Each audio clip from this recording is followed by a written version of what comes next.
This is We All Be, News Free Dixie for the 21st century. See how it works? Somewhere. Can you dig it?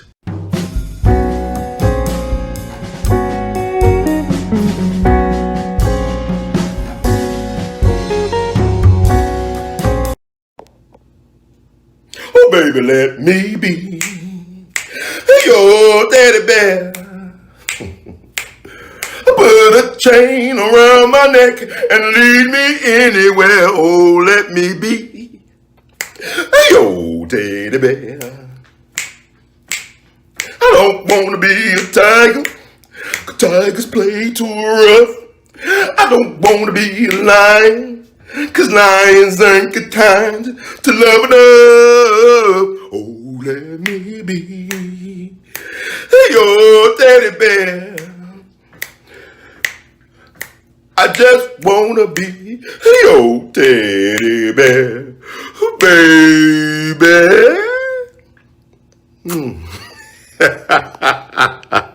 Down the hall, in one of the little small rooms rehearsing.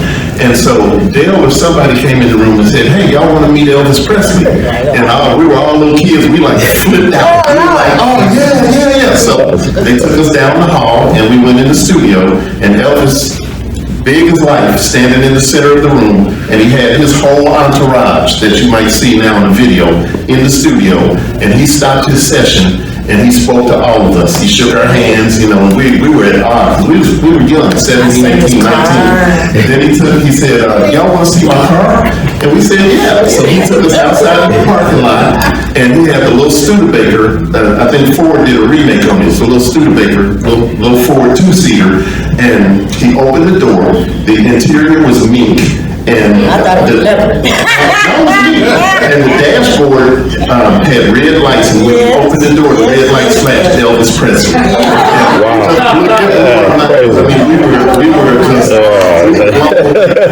just to meet Elvis Presley. Yes. I was there. We're caught in a trap. I can't walk out 'cause I love you too much, baby. Welcome everybody to another wonderful, edutaining, infotaining edition of We All Be News Free Dixie for the 21st century. Oh. All right. This is the show that I've been promising for a minute. This is the secret relationship, the secret relationship between blacks and Elvis. That's right, boys and girls, scholars and laymen. And if you don't know, now you will know. You see how it works, man? Okay, all right. So we're gonna get down to it. Show called The Secret Relationship Between the Blacks and Elvis. You know where I got that from, all you woke, hope, tip folk. Y'all know where I got that from. It's a homage to that great work from the NOI. And if you don't know, now you know. There you go. You see how it works? You see how it works there. So we're gonna be talking about Elvis, the icon. He just had his birthday. He would have been 88. Crazy 88, man. On January the 8th. He was born January the 8th, 1935 in Tupelo, Mississippi. He actually had a twin brother who didn't make it. He actually was born after his twin brother. His twin brother was stillborn. So when he was birthed, he was dead. When he was born, he was dead, right? And then Elvis came along. I'm all shook up. Oh, I don't know how you doing. Oh, thank you, Mom. Thank you very much. Thank you very much. But can you imagine two Presley brothers? You have the princess of rock and roll. Well, how would that work? But I guess God don't make mistakes. I don't know. But his brother was named Jason Guerin. So Jason Guerin Presley was the twin brother of Elvis Aaron Presley, right? So he was born in Tupelo, right? He lived to be what? Elvis lived to be 42. Is that right? Am I right? He 42. 1 year younger than Gangsta Boo. May she rest in honor. And by the way, this show is dedicated to the memory of one Lola Mitchell, aka Gangsta Boo, aka Lady Boo. See what they do, Boo? Boo, boo, boo, boo, boo, boo, boo, boo. I had no idea that I was just like maybe 3 to 6 degrees of separation from being an acquaintance of Lady Boo. I thought, I had no idea because I say this because I didn't know that she passed away at Charmel Neely's home. Charmel Neely Alexander. I met her doing an Amnesty International event in Memphis. She is one of the descendants of Tom Lee. Tom Lee is a folk hero of sorts. He actually saved a whole bunch of rich, wealthy, elite white folks from drowning in the Mississippi River back in the day. And he was a guest of honor at the White House back in the 20s for he was the guest of honor at President Calvin Coolidge. He was recognized as a hero, actually, by saving those good old white folk that were about to drown in Mississippi. He saved the white folks that were the elite ruling class for Memphis that dominated Memphis politics and economics for decades. And so what's interesting about Tom Lee, he had a boat called the Zell, but he couldn't swim. Like Tom Lee was able to save other people from drowning, but he couldn't swim himself. So we know how black folks are magical people. And so he was looked at as a hero by some people. Some people saw it another way. They wish he didn't go out of his way to say them good white folk, but it is what it is. But he was acknowledged as a hero. It made national news of the time. He was invited to the White House. There's a picture of him with Calvin Coolidge in the Rose Garden at the White House, at the white folks' house. And Tom Lee, they had a statue down back in the day dedicated to Tom Lee in what is now known as Tom Lee Park. They call him a worthy Negro, something like that. And it was destroyed by some weather. I don't know, it was a thunderstorm or something destroyed that original monument. So they actually made a life sculpture of him on his boat, the Zev, reaching out to somebody overboard. And it was interesting because when we had our flood, when the Mississippi River flooded, now we a bluff city. We call it bluff city because we sit on a bluff, but the Mississippi, no, it flooded back in the spring of 2011. What was amazing, unique, is that there's photos of that sculpture of Tom Lee. But it's like it rises up to the bottom of his boat, and he's out, reaching out to a person overboard. And it's like it's weird. It's like life imitating art or art imitating life or whatever, the circle of life. So that Charmel Neely, that was one of her best friends. Her daughter recognized her as Auntie Lola. So she died at her home.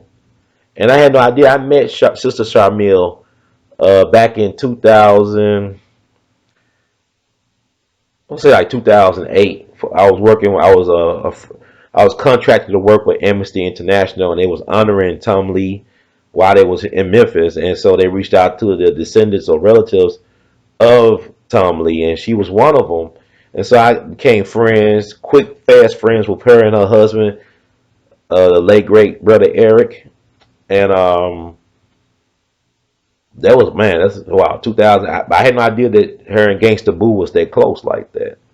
And so I just found out about it like yesterday. I had no idea because the local news interviewed her about the passing of Boo. They went to her home to interview her, and she actually had Gangsta Boo's key to the city from the city of Memphis. She actually had that framed in her living room as she was speaking about her dear friend. So my prayers and thoughts are with Sister Charmel and her daughter, her beautiful daughter, little daughter, who knew Gangsta Boo as Auntie Lola. And so I had no idea because one of, I think Gangsta Boo's last music video she shot with Drummer Boy. And we actually honored Drummer Boy last year at the Orpheum Theater for the 2020 Jimmy Lunsford Legacy Awards. That was wild. And they shot at the train station not that far from where I'm living. That's it. That was another chance I could have probably connect with the Boo. I had no idea, but then I think about Drummer Boy did a lot of great work with Gangsta Boo as far as production work. He did beats for her, and Drummer Boy is unsung. Gangsta Boo is unsung. Brilliant musicians, visionaries in their own rights. Both Leos, so they know how to rule. They're about ruling, doing their thing, but also being just and fair. The Leo way, I guess, being seen, but also being just and fair and want to make other people feel good about themselves. It's the Leo way. Okay, okay, okay. So, uh, and then I remember the first time and last time I actually saw Gangsta Boo perform live was around the time that Kusta Nika was, passing on one of her band members. 3 6 Mafia lost three significant band members, Kusta Nika, who died back on October 9th, 2015. Then Lord Infamous, who died, I want to say December 20th, or either December 20th or 21st, maybe December 20th, 2013. Very influential members of 3 6 Mafia. Kusta Nika and Lord Infamous both passed on at 40. Gangsta Boo got out of here at 43. That's crazy to me to think about, because you think about even the Rolling Stones, and when the last time they lost a member, I think they lost their drummer Charlie Watts or Waits or whatever. I don't know. Don't quote me on that because I'm not looking at anything. But Mick Jagger and Keith Richards still around, and people would think Keith Richards would have been out of here as much drugs he allegedly took. Maybe I don't know. Like Bob Dylan's still touring. Bob Dylan is in the 80s, right? Maybe they made them deals. Once they stop performing, that's when they gotta go. I don't know. I don't know. I know Bob Dylan did an interesting interview back in the day to talk about the deal he made. And he stopped there performing. People say he forgetting lyrics and making up new songs to old songs, remixing stuff. I remember I saw Lauryn Hill here in Memphis at Minglewood Hall. Same venue that I saw Gangsta Boo perform. I'm in Love Again with Rhonda Jules, Killer Mike, and LP. And also the reason why I was able to get in that concert was because I know the Rhonda Jules official DJ, brother named Gabe, my Ivory brother, Gabe, I met in college, classmates up at WashU in St. Louis. Also known professionally as DJ Trackstar. He's their professional DJ. So he got me in, but I didn't get a chance. I wish I probably could have connected with Gangsta Boo then, probably perhaps. But I known three people that were connected to Gangsta Boo on an intimate level, or they professional, intimate, whatever. And unfortunate, I didn't get a chance to meet her like that. But I'm glad, I'm grateful I got a chance to see her perform. She was an excellent performer, had great stage presence, just talented, beautiful young lady. I hope she knew how much she was loved before she got out of here. I hope she knew that. May she rest in honor. And I guess I'm gonna have to do what I do. You know how we do it. God bless the dead. We don't forget the dead. We don't forget the fallen. We elevate. We amplify their legacy. So we'll see. Maybe there's a Gangsta Boo tribute from the Jimmy Lunsford Legacy Awards, like we did for Dolph last year. And I can't believe it, but it's kind of weird. But this show is dedicated to her memory, and I hope y'all enjoy yourselves. I hope I do her justice, because I'm not talking about Boo tonight, but we're talking about she's part of this amazing heritage, which is Memphis music. And we're going to talk about a person that's very influential, iconic, not just only in Memphis music, but also in American and world culture, Elvis Aaron Presley, but also his connection with the black community in Memphis and beyond. That's a story that doesn't really get told enough. Uh, you know, People would think that all black folks couldn't stand Elvis. We don't care for Elvis, da da da. But I grew up in Memphis, and then just talking to older people like my mom and them, they loved Elvis, man. They loved Elvis. They love Elvis, and you talk to people that were iconic figures in the music and entertainment business. Even today's artists have a reverence for Elvis. Some black artists. I know Chuck D said that famous line about Elvis and stuff. He was a hero to most, but and then Flavor Flav said MF him and John Wayne, something like that. But then whatever. But Memphis is interesting. It's just got all just this embarrassment of riches that we don't really appreciate in Memphis. I can even recall I had a chance to see Isaac Hayes perform one more time right before he died. He performed at the Orpheum Theater, and Chuck D was hosting the Stax. I think it was Stax 50th anniversary. Was it Stax 50th anniversary? I think Stax was founded at Satellite Records back in '57. So there was 2007. So Isaac Hayes performed Shaft, but you could tell that he had some issues with mobility, but it was amazing to see him perform his signature hit that won him an Oscar. This is before 3 6 Mafia. You know what I'm saying? And I remember when I was a bag boy at Cecil's, one of our grocery stores back in the day, that actually got started before the Civil War. It's no longer in business. It sold out on, say, the Albertsons or one of these big grocery chains nationwide, whatever. But I used to work as a bag boy when I was in high school. And I remember Isaac Hayes came to Cecil's. This was around the time South Park just came out, and it was like a overnight sensation. Like people like the other bag boys to my home, and they were quoting Cartman and South Park and all this stuff. So, Isaac Hayes was chef. He was the chef, the high school. I mean the school cook, culinary artist, whatever, chef. So I remember Isaac Hayes came to Cecil's, right, the shop, and all the women were just screaming, "It's Isaac Hayes, it's Black Moses, da da da da." And I'm a bag boy. We getting them carts outside. You know what I'm saying? Rolling carts, whatever, grocery carts. And I remember Isaac Hayes. He was signing autographs on the females.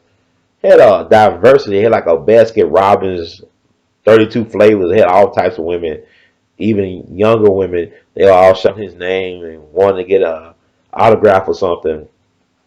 And I remember he looked at us, the guys. He said, "Oh, I ain't gonna sign you nothing, fellas." Something like that. He said, "I ain't signing y'all nothing, fellas." We think like we don't care. We don't care about getting you an autograph. We ain't say that to him like that, but we like nobody asked. We didn't ask you for your autograph. But like my mom, I remember my mom telling me a story that she was at a rental car place getting a rental car, and next thing you know, Ike Turner walked in, whatever, to get his rental car, whatever, and like she immediately recognized who he was, and she went up and said hello and thanked him, all this other stuff she did, and she got his autograph, I believe. But what's sad about that is Ike Turner, who's from Clarksdale, who was credited with being the first person to make a rock and roll song. Now, I don't believe in all that first and all that stuff in a system like this, and rock and roll, rhythm and blues, jazz, whatever is music, right? But he wrote and composed Rocket 88 in the same place where Bessie Smith breathed her last breath when she died as a result from a horrible car accident in Clarksdale. She died in Clarksdale at the Riverside. I guess it was a black hospital or whatever you called it back then, but it's known today as the Riverside. I want to say the Riverside Motel, if not hotel. But Ike Turner used to live there. A lot of great blues and music greats stayed at that hotel, whatever motel. I think like Muddy Waters, who's from Coahoma County, stayed there, whatever. But he wrote Rocket 88 there. And, he had a group with Jackie Brinston was the front man, the saxophonist. And thing about Ike Turner, he wrote a lot of hits he don't get credit for. Like he's not he didn't get writer's credit for a lot of things he wrote and produced. And he was cheated out of his credit with Rocket 88 as well. You know what I'm saying? It's like, he wrote a lot of songs. Like I talked about it on one show about these Hungarian Jewish American brothers, the Baharis, how they took advantage of blues artists and R&B artists like Johnny Ace, like Ike Turner, like John Lee Hooker, like B.B. King. B.B. King talked about it, how they took his songwriting credits and stuff and cheat him out of royalties. And that's the nature of the beast. But I mean, black and whites get done like that. As we talked about, just look up Bobby Fuller, Look up how Rolling Stones and the Beatles were done by Sam Cooke's former manager and business partner, Alan Klein, allegedly. All this stuff. So it's the only color that matters in music is green, or in business is green, rather. And so more recognize Ike Turner. It made him feel good that somebody, I guess, especially a black woman, will recognize him after the hit job on What's Love Got to Do with It, the Owl pick that really over exaggerated and made Ike Turner into like an overnight boogeyman, which he should also be recognized as one of the founding fathers of rock and roll and a true R&B innovator, an innovator of R&B, and B, and also the guy who gave us Tina Turner. Now I remember I read an article around the time Ike Turner passed on, and like Tina's family, her blood family was saying that they love Ike. Saying that Ike helped Tina a lot. He don't get a lot of credit that he deserves, and Tina kept that last name for a reason because that's rock royalty. Turner is rock royalty. You know what I'm saying? That's well earned and deserved. And Ike Turner, Rocket 88 came out on Sun Records, the same record label that discovered Elvis. But Ike Turner was like a talent scout for Sam Phillips, who ran Sun Records. You know what I'm saying? Ike Turner was a talent scout because what Sam Phillips was trying to do. Sam Phillips was also from Florence, Alabama, like W.C. Handy, the father of the blues, who got, he had a very strong star here in Memphis back in the day, W.C. Handy. His Memphis Blues was actually a campaign song he wrote for Boss Crump. E.H. Crump, one of the most powerful political bosses in American history. He up there with all of them you could name. Pendergast out of Kansas City, out of Kansas, KC. You got Tammany Hall, you got the Boss Tweed, and you got, Boss Crump, who ran Memphis and the western part of Tennessee for decades. So he wrote, W.C. Handy wrote the campaign song for Boss Crump, which ended up becoming the Memphis Blues, known as the Memphis Blues. But Sam Phillips was a white dude from Florence, Alabama. Let me make sure I got that right. Is he from Florence? I'm saying Florence. From Florence, Alabama. I want to say it right. Yeah, I'll get on a person's head, a black man's head, Florence, Alabama, like W.C. Handy. Okay.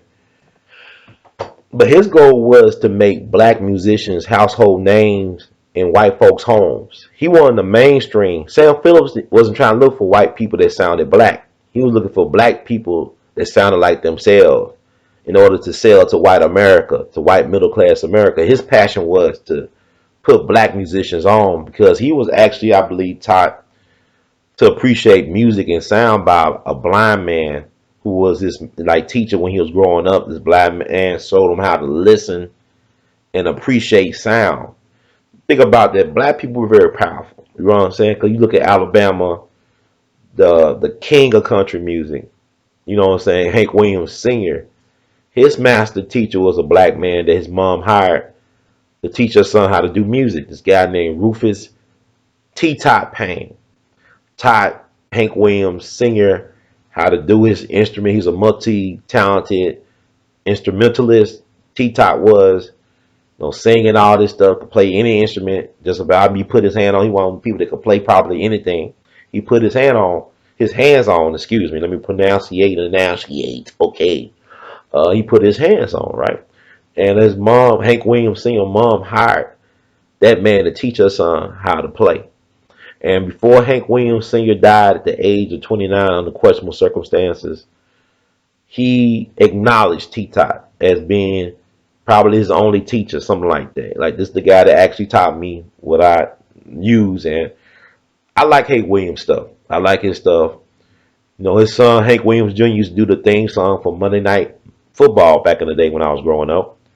He also wrote a song in honor of his father's master teacher name. It's called T-Tot. You should check it out. It's actually good. But it tells the story of who this man was and how important he was to his father. And, matter of fact, Hank Williams Jr. and the Grand Ole Opry, they dedicated a monument in honor of T-Tot in the cemetery he's buried in outside of Montgomery called Lincoln Cemetery. He died sometime during the Great Depression, and he's buried somewhere in that cemetery in an unmarked grave, kind of like how Buddy Bolden is buried in an unmarked grave down in New Orleans. Was it Holt Cemetery, Holt? I think down New Orleans. I'm not sure. I'm not gonna look it up. But we talk about Elvis, but I'm trying to paint a picture here. I'm trying to paint some pictures here, right? So yeah, they dedicated that monument. It's at the entrance of Lincoln Cemetery outside of Montgomery. So you start talking about, George Gershwin, one of the greatest composers of all time. His master teacher. This is a Jewish guy. He did Porgy and Bess, Summertime. Black folks love that song, Summertime. I never heard one bad version of Summertime. I never heard a bad version of Summertime. Nobody, even if you sing out of tune, you can't sing a bad version of Summertime. It's impossible, in my opinion. Now I'm not an expert, but I did stay in the Holiday Inn. No, I never stay. I'm staying in art space, man. And the point that I'm saying is it owes its uniqueness because it comes out of jazz. Jazz is all about having a distinctive voice, right? George Gershwin's master teacher was a guy named Lucky Roberts out of Philadelphia. He was a Harlem Stride piano player, black dude from Philly, who made a fortune in real estate in the New York area. He was into real estate. That's how he made his money. That's how he became a millionaire, from my understanding. But he was George Gershwin's teacher. He taught George Gershwin how to do some music stuff. And George Gershwin took it and made his own lane. Matter of fact, George Gershwin's music hero was another black guy named Lieutenant James Reese Europe, who was the founder and director of the Harlem Hellfighters jazz band of the mighty 369th Infantry Regiment under France. It was the New York National 15th Regiment, but America did not want to accept its chocolate doughboys, so the French had to adopt American soldiers because the white doughboys of the American Expeditionary Forces did not respect their own fellow citizens. So they was adopted by the French and became one of, if not the most decorated regiment in the entire war. The regiment, many of the members won the Croix de Guerre, or Croix de Guerre, whatever, de Guerre. It's like the France's equivalent to the Medal of Honor here in America. I think their highest military honor, if I'm not mistaken. And James Reese Europe, actually, last name Europe, can't make this up. Jazz ragtime pioneer. He was the band director for one of the top dance couples in the country, society dance couples, the Castles, Vernon and Irene Castle. He was their music director.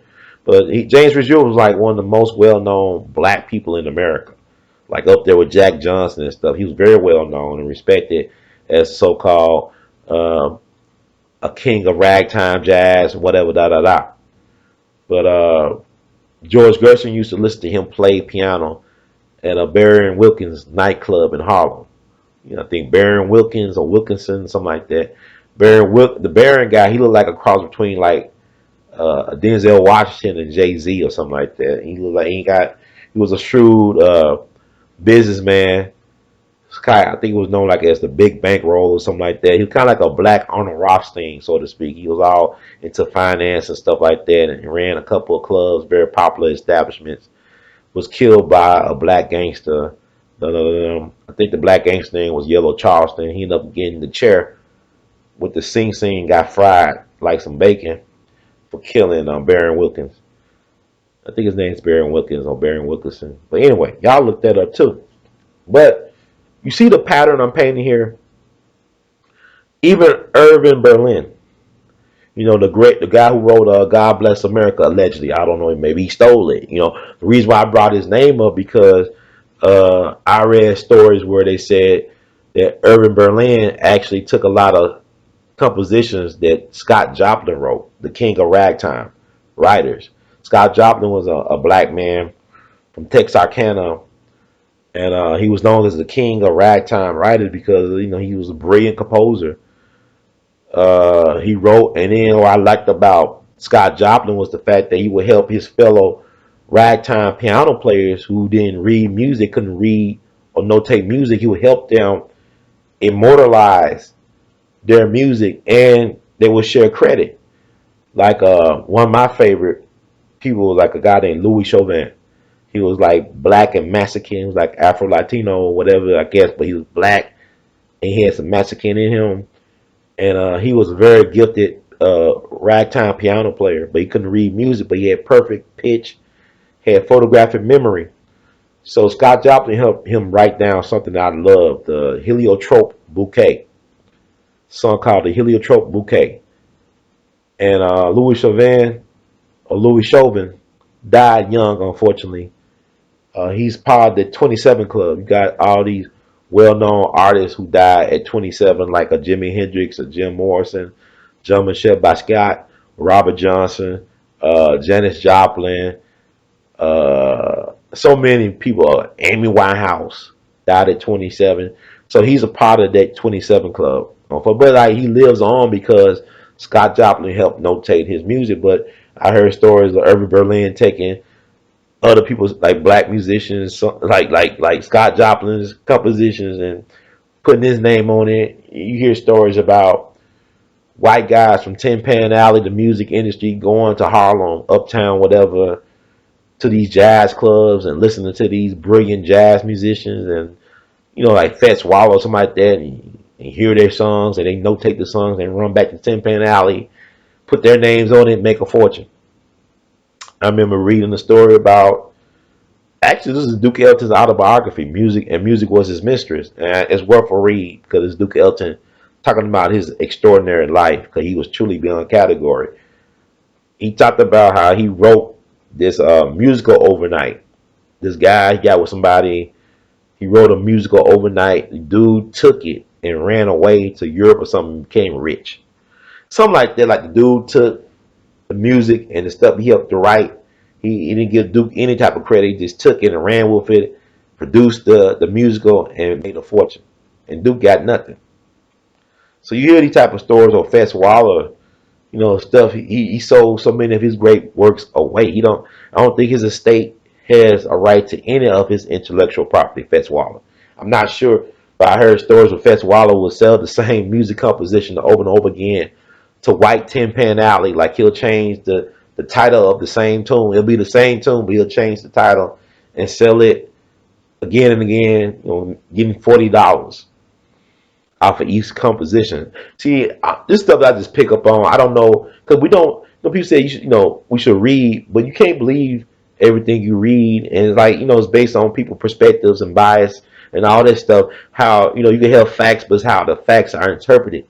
People say numbers don't lie, but it's how the numbers are used in certain type of context or agendas. So what I'm trying to do, I'm trying to throw stuff. I'm just throwing crumbs on the ground. That's why I'm doing what I'm doing. I'm just throwing crumbs on the ground, trying to show y'all a pattern here. Y'all saying that people say, well, Elvis stole black music. I'm saying we assist people in stealing our property, our intellectual property. We teach these folks how to take from us. We teach these folks how to appropriate our genius. So Elvis didn't really steal. He just, hey, people gave him stuff and he took advantage of it. Like, like it's a saying, like I think to paraphrase Picasso, he said, good artists borrow and great artists steal. Good artists borrow and great artists steal. You understand? You see how it works? Somewhere, right? But I love to give the devil his due. I think with Elvis, I'm not the biggest Elvis fan, but I do enjoy his music. I think Elvis was talented. His favorite song that he done that I love. My favorite song of Elvis is "Suspicious Minds." We're caught in a trap. I can't walk out 'cause I love you too much, baby. Something like that, whatever. But that's my favorite Elvis song. But Elvis was an amazing entertainer. And you can't take that away from him. You may not like him, but he was great. But good rocking tonight. I think Winona Harris did it better. Who is Winona Harris? Look up Winona Harris. Winona Harris was great. He didn't care about being king of the white people hill. He wanted to be king of the black hill. Winona Harris was amazing, man. Like He's a good looking guy. He could dance. I mean, it's unfortunate there's no clips of him or footage of him dancing or performing, but he was up there. Winona Harris. He's from Nebraska. I think he had green eyes. He had a bedroom, very seductive eyes. Women love him. High yellow guy. Like he got some Native American in his genealogy. You know, there's a good looking dude, sound good, had stage presence, but he also had a drinking problem. You know, a lot of his songs either dealing with sex or dealing with alcohol. So this is not a hip hop thing because all the music is dealing with, you know, drugs, sex, and rock and roll before it was rock and roll. You know what I'm saying? Like you look at jazz, they talk about drugs and sex and all this stuff, blues, drugs, and sex. They even were using profanity in some of these blues songs and stuff back in the 20s. This is before hip hop, rap, Nicki Minaj, Gangsta Boo, Cardi B. This stuff been around. It's been around, but we don't study history like we should. We don't study it. You know, jazz, you know, came out the bordellos or the brothels and the speakeasies. You know, crime helped breed our culture. It was the underbelly. You know, think about some of my greatest entertainers and performers and their connections to prostitutes or brothels and pimps and stuff like that. I'm thinking about Richard Pryor. You know, his grandma was a madam. They dramatized that in the semi uh, autobiographical JoJo Dancer. You know, Richard played JoJo Dancer, who was based off of him, so to speak. He sets himself on fire, freebasing like Richard Pryor. But Richard Pryor's grandma in real life was a madam. She ran a brothel. So Richard grew up in that environment. You think about Louis Armstrong. You know, he grew up in Storyville area. You know, he used to sell coal to the prostitutes and whatnot. I believe for the Russian Jewish family known as Konovskis. And I can't believe that building that they used to live in and work out of, it got destroyed not too long ago. I think because of a hurricane, from the effects of a hurricane. I want to say this back in 2019. I didn't know anything existed that was connected to the Konovskis as far as a building. But that's Louis Armstrong. They hired Louis when he was a kid. They help him get his first horn. He stayed in touch with them over the years. And like I said, Louis Armstrong could speak fluent Yiddish. He was highly intelligent and a great communicator, prolific letter writer. Should read his letters he wrote. It was in a book that was edited by a Duke professor at the time named I want to say Thomas Brothers. I met Thomas Brothers. I think his name was Thomas Brothers. He was from B More, but he was a cool guy. He edited selected writings by Louis Armstrong. They came out a while back, maybe over 20 years ago, but it's worth a read. Louis is a very fascinating dude. But you know, Louis' first wife was a prostitute, Daisy Parker. You know, I heard his mama was turning tricks. I think his daddy was a trick of his mom. You know, to help ends meet. Ain't we lucky we got 'em a good time? Yeah. Okay. So when we get to the Elvis thing, I'm getting to the Elvis thing, right? I'm trying to paint y'all a picture, you know, that ebony and ivory. Okay, for example, post a picture of BB King and Elvis, home, home, Elvis Presley, BB King, home, home. See, like that movie, Elvis that came out last year. It's actually is a good movie. I recommend you all, if you haven't seen Elvis, regardless how you feel about the man, his music, his legacy, see that movie. It's a well done movie. And shout out to Austin Butler. He won a Golden Globes for the Elvis thing. But like true to Elvis, he was actually born August 17th. Like, you know, Elvis died on August 16th. But Austin Butler is a life path number 9. Elvis was a life path number 9. I am a life path number 9. But he had a life path number 9. You know, here's a life path number 9 portraying, or you know, a life path number 9 who's a global icon. Richard Pryor was a life path number 9, by the way. But Austin Butler had an assist from a well-respected black actor. Denzel Washington put in a cold call to the director of the Elvis biopic to cast Austin Butler. So you had a black man validating this white guy in order to be cast in a story about a white dude being validated by black people like B.B. King, like Jackie Wilson, like James Brown, like Fats Domino. Yeah, Elvis Aaron Presley. Yeah, the one y'all said, only thing a black person can do for me is shine my shoes. And he didn't even say that, but they'll make up stuff and we run with it because we want to believe the worst about people, especially people of a different hue a lot of times. But not saying any of his faults because you can actually Google this up or go on YouTube. David Letterman back in the day had on Otis Blackwell, this black musician, singer, songwriter from Nashville. And a lot of the hits that Elvis made famous, Otis wrote. But Otis never got the glory like he should. So David Letterman allowed Otis to perform some medley of his hits that you all may recognize and take for granted, but you never knew that the black dude wrote this, right? But I'm gonna show BB King this iconic photograph of BB King and Elvis Presley, both young guys and good friends, respected each other, had respect went both ways, right? At a fundraising event for WDIA, their annual event, and I'm gonna show you the picture of Elvis and BB King. And I'm also want to share some words from BB King about what he thought about Elvis and where he fits in the whole trajectory of things and in the annal of things. And maybe it'll change your mind, maybe it doesn't, but it's not important that you see things a certain way. It's important that you see these things and make an assessment and heighten the contradictions and figure it out for yourself. So you see the picture, right? You see this picture. BB King and Elvis, young men, dappers. They fresh. They so fresh and so clean. So fresh and so clean, clean. You know what I'm saying? Dun, dun, dun, dun, dun, dun, dun, dun, dun, dun.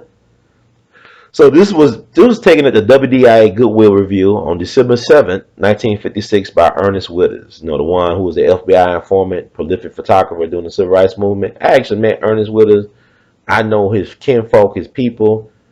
The legacy is complex, but it's more than meets the eye. But the fact that he existed and he took this picture,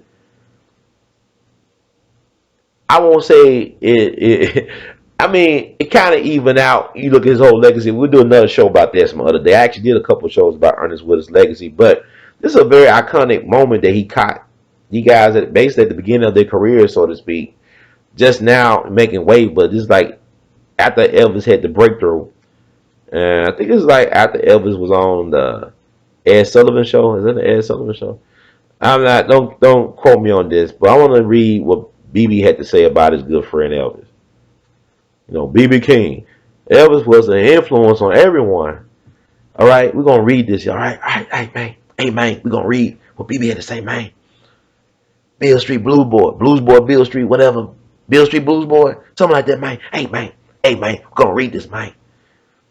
I was barely 11 years old when one of the greatest influences of my life, Robert Johnson, was recording just across the street from this majestic theater, recording his first ever songs at the Gunter Hotel in San Antonio.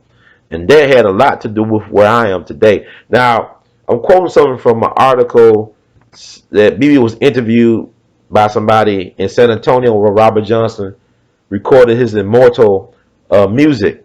Robert Johnson died at 27, remember the 27 Club, and he recorded a little bit over 20 songs.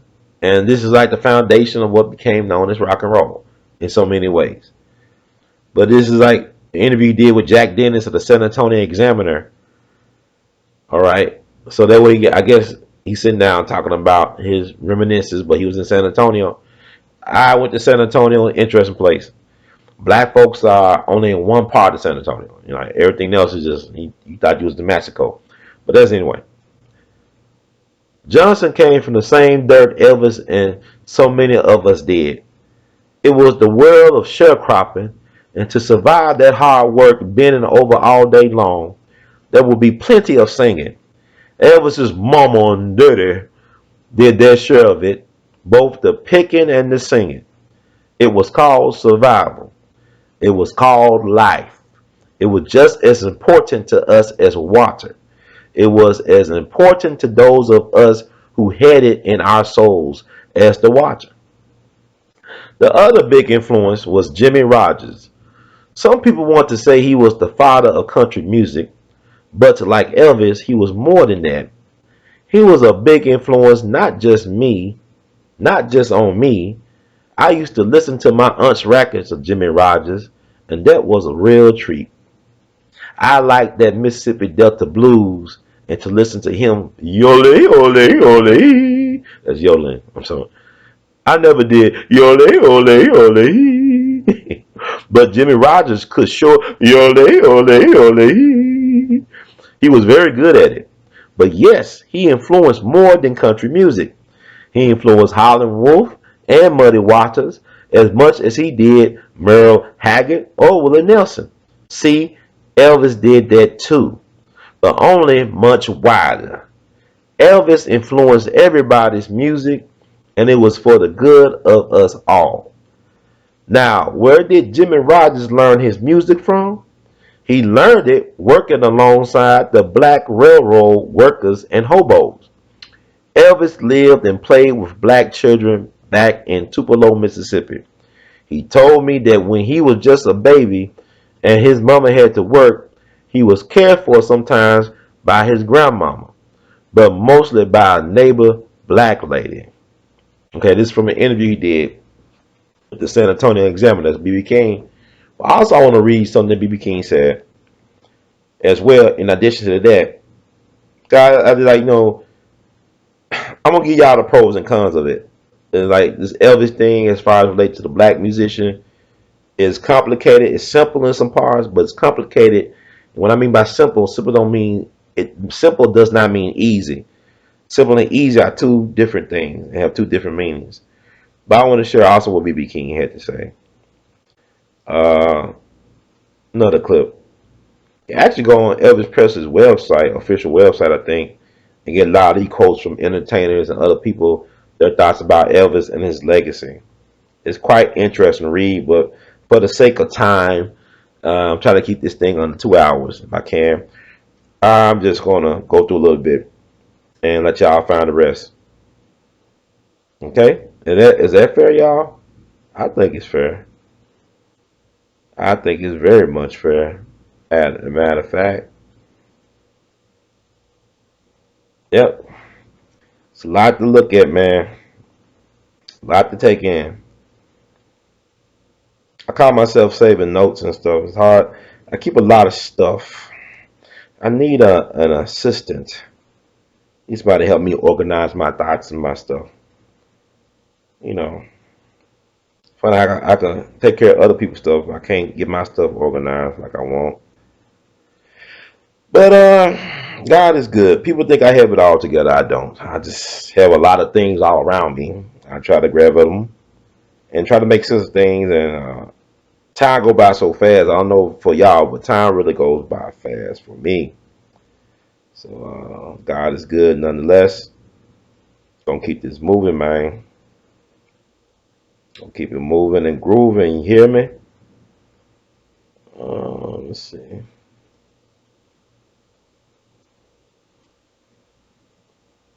That was an interesting dude, man. I'm trying to find what I did with that stuff.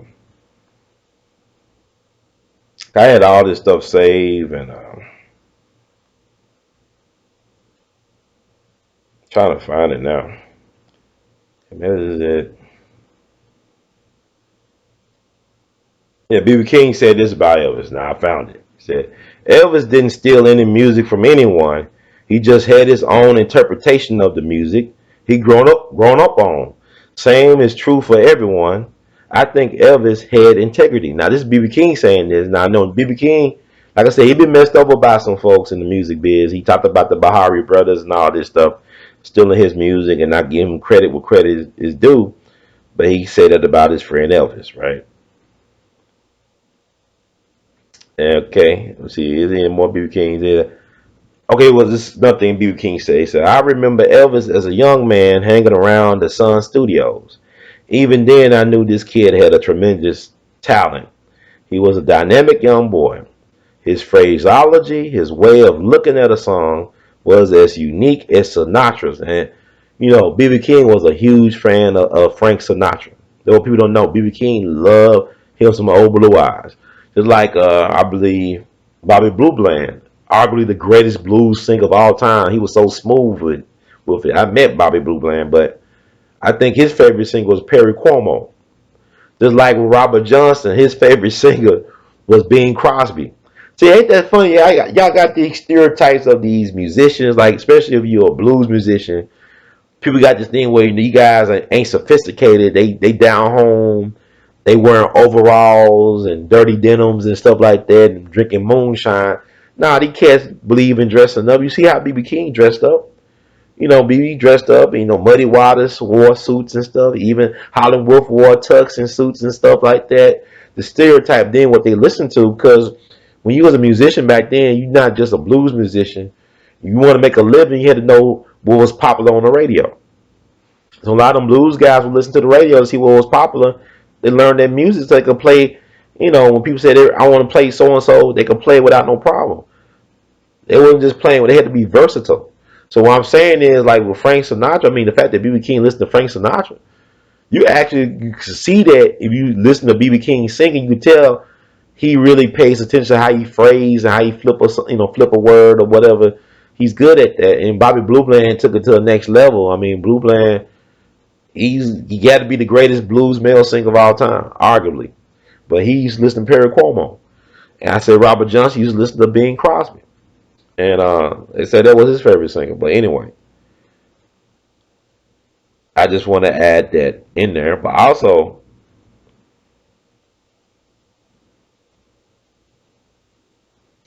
I was a tremendous fan of what he said. Let me read that part. He said he was a dynamic young boy. His phraseology, his way of looking at a song was as unique as Sinatra's. I was a tremendous fan, and had Elvis lived, there would have been no end to his inventiveness.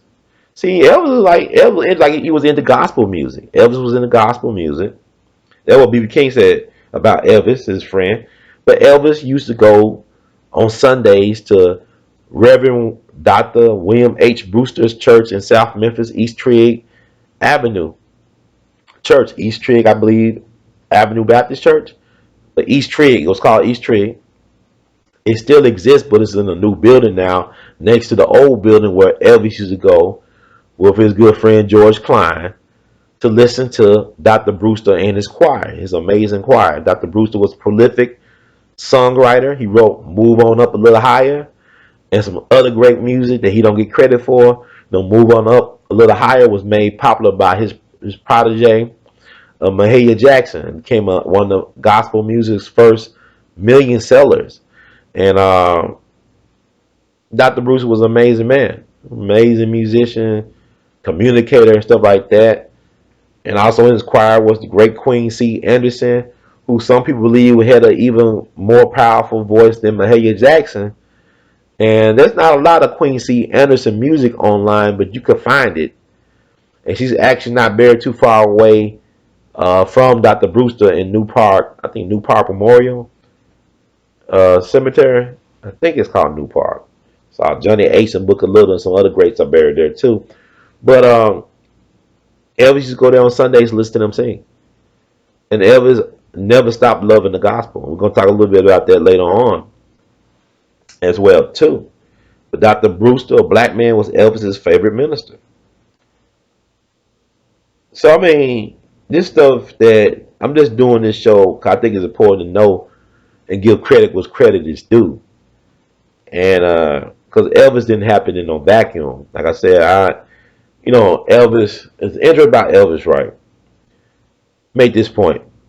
Elvis was born January the 8th, right? They say he's the king of rock and roll.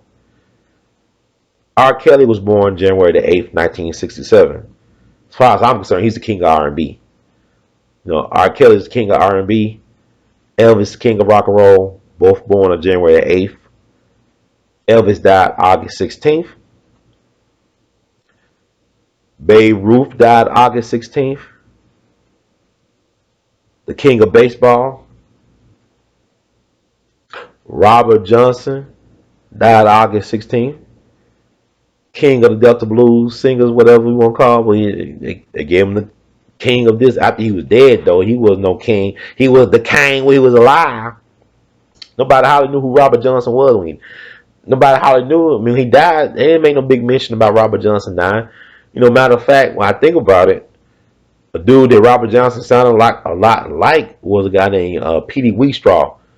Went by the High Sheriff of Hell, the Devil's Son-in-Law.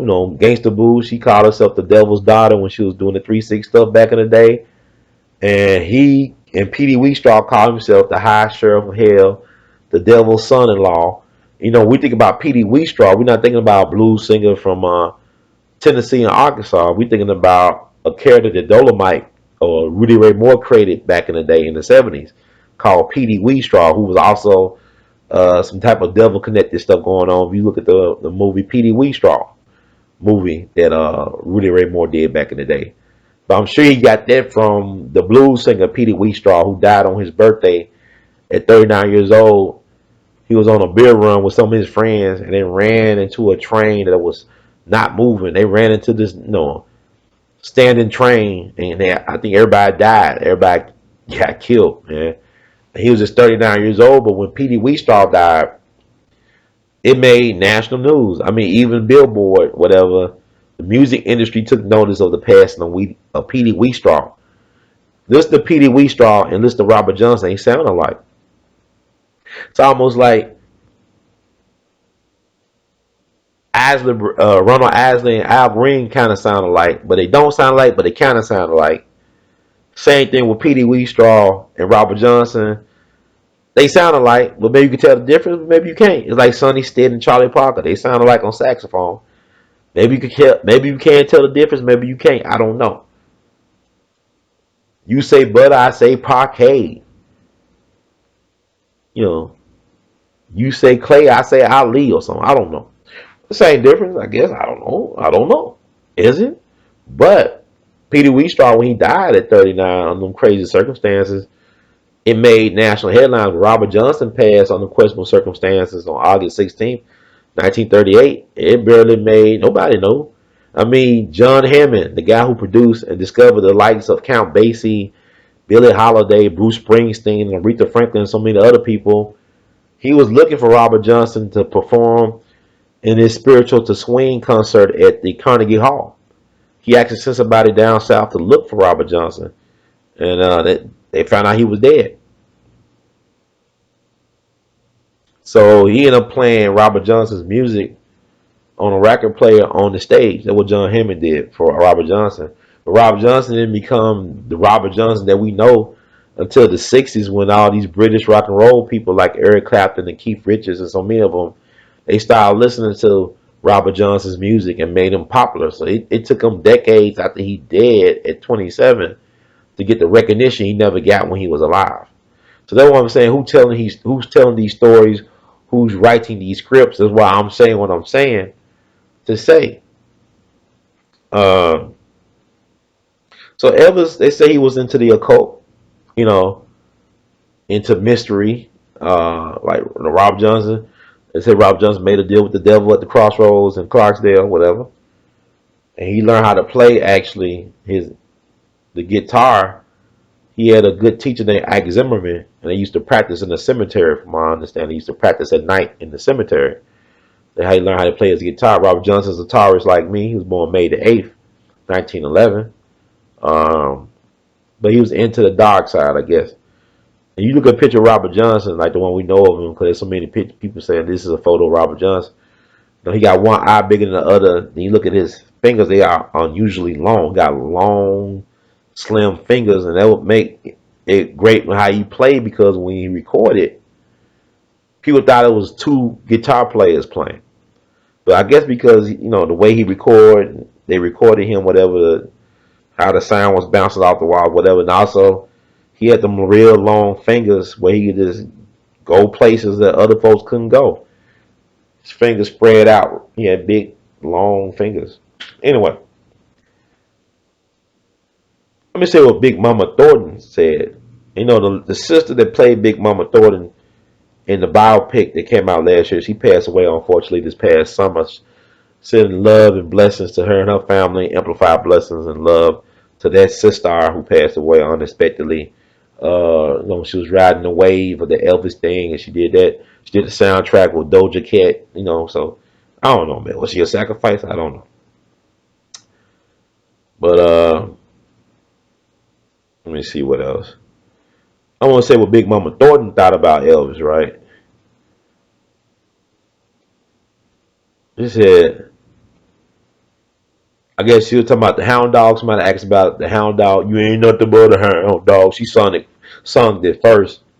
But Elvis made him rich, right? She said, the record I made Elvis Presley rich on. A song I got robbed of. I got one check for $500 and never saw another. Now, $500 back then that's a lot of money. And $500, even in these crazy inflated times, that's a lot of money for somebody because Lord knows that's gas money or whatever, whatever they're gonna be. $500 don't get you that far today like it did back then. But she only got one check for $500 and never saw another, according to her. So Elvis just took that and made his own. But he look like the song "Respect." Well, Aretha did another. Person from Memphis. Aretha died on August 16th. So you got Elvis died on August 16th. August 16th, the king of rock and roll. Babe Ruth died on August 16th, the king of baseball. Robert Johnson died on August 16th, the king of Delta blues. And then Aretha Franklin, the queen of soul, dies on August 16th. So you got like three people out of the four connected to Memphis. Aretha was born here. Elvis grew up in Memphis, came of age, got discovered in Memphis. Uh, Robert Johnson, his folks lived in Memphis. They got ran out of Mississippi. His stepfather had a bunch of land down in Mississippi, but these Italians ran him out of Mississippi, took his land and everything. Got ran to Memphis with his family. Matter of fact, Robert Johnson's stepsister came out with a book about her brother not too long ago, about a famous stepbrother. Book came out when she was in the 90s. I don't know if she's still around, but it came out before the pandemic, I think. And the co-writer, guy named Preston Lauterbach, who used to write for the Memphis Flyer. I know Preston. He wrote the book about the Chitlin Circuit. He wrote a book about Withers. He wrote a book about Robert Church, who started his dynasty by owning houses of prostitution. He, the guy, was the first black millionaire of the South that saved Memphis when it lost its city charter because of the yellow fever epidemic. Survived the Memphis Race Massacre 1866. He got shot in his head point blank in his own saloon on Beale Street. Survived to testify before Congress. This inspired Congress to create the Reconstruction era. So Robert Church, first black millionaire of the South, made his fortune by controlling houses of ill repute. Oh man, interesting, ain't it? And he was a benefactor of Ida B. Wells, who used to live in Memphis. But I don't know why I brought up Robert Church. But anyway, I'm just all over the place, right? But I was saying, the people died August 16th. You got three of them connected to Memphis. Memphis connected, so that's interesting, including Elvis. And they're all known by these honorific titles of royalty, right? Of American cultural royalty. So I want to say Little Richard, Richard Penniman, that's his name. So I'm not looking all this up, man. I'm just trying to get through this because I'm not trying to just get through it, but trying to make a point here. I think it's important to show because I kept on trying to go live, and I just having all types of headaches. It's Mercury retrograde, Jesus. All the Mercury retrogrades I've been in so far have been classic episodes of Mercury retrograde. I cannot complain about that. I gotta have the patience and faith of Job just getting through here, but I'm gonna get through this because whatever I'm saying, I've got to tell y'all. too important just to lay dormant inside of me. You can do more good by being out there with you all, and y'all be the judges of what to do with the information, right? That's how I look at it, basically, right now at this point in the age. Um, who else I want to say? I got my notes here.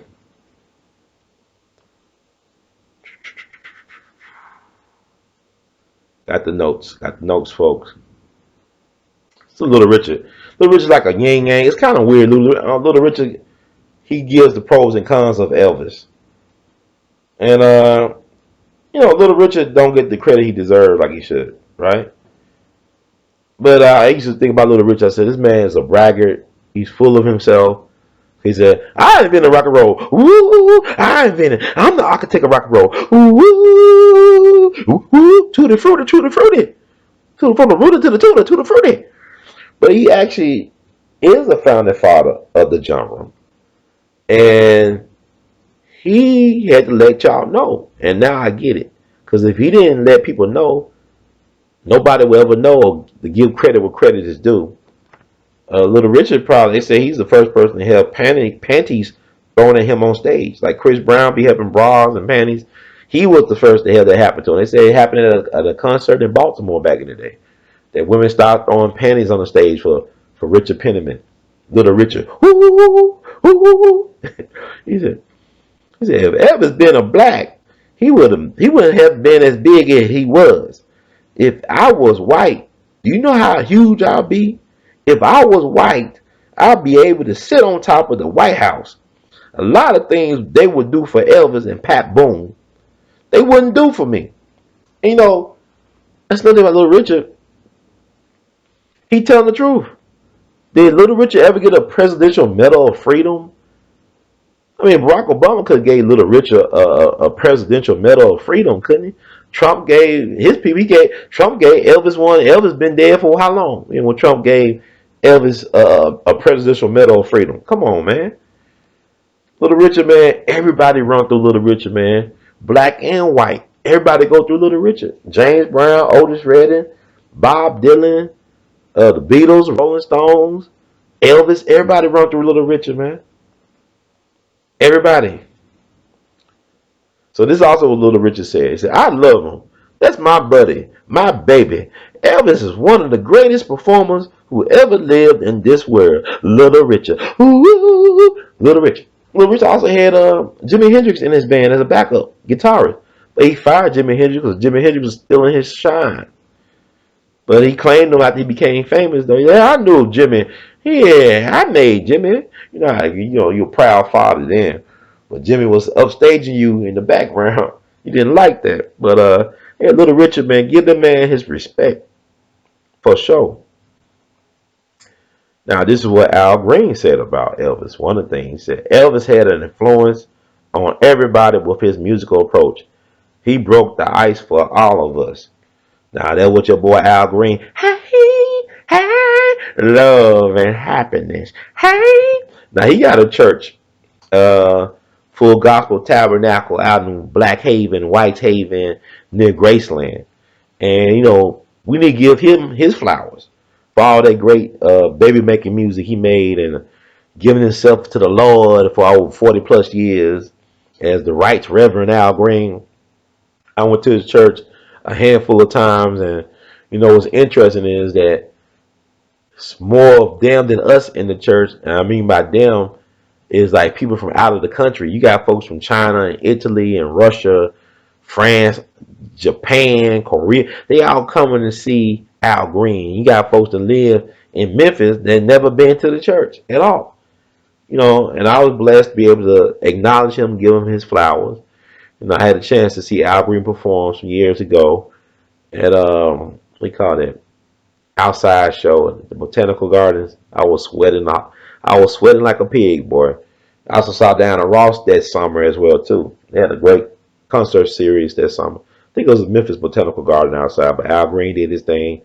Diana Ross did her thing. But the be able to acknowledge Al, give him his flowers, that was cool. And y'all could do that. He be at his church mostly every Sunday.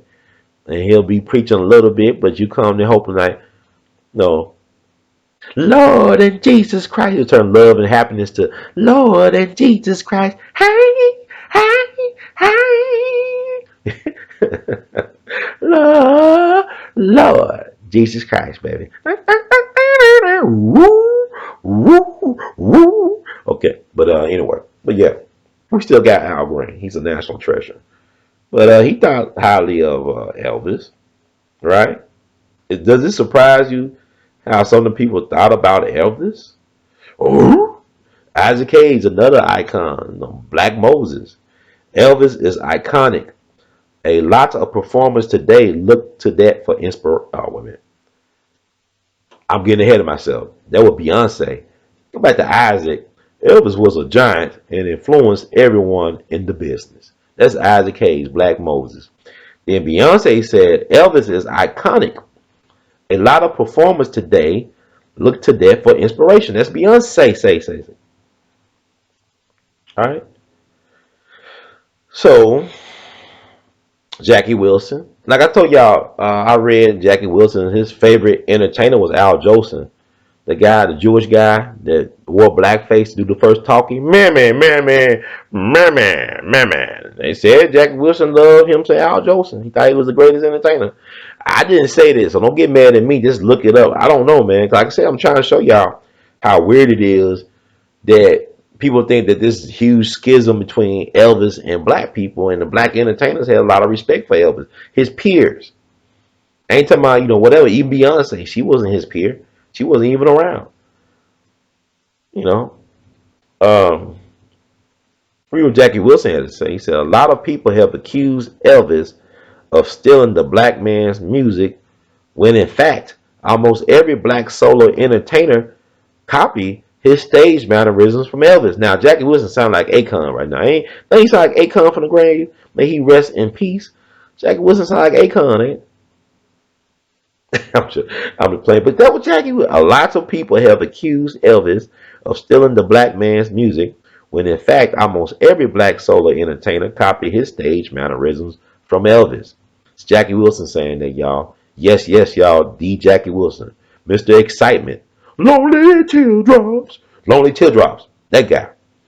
My heart won't ever so lonely teardrops. Your love lift me higher. Yeah, that's Jackie Wilson. All right.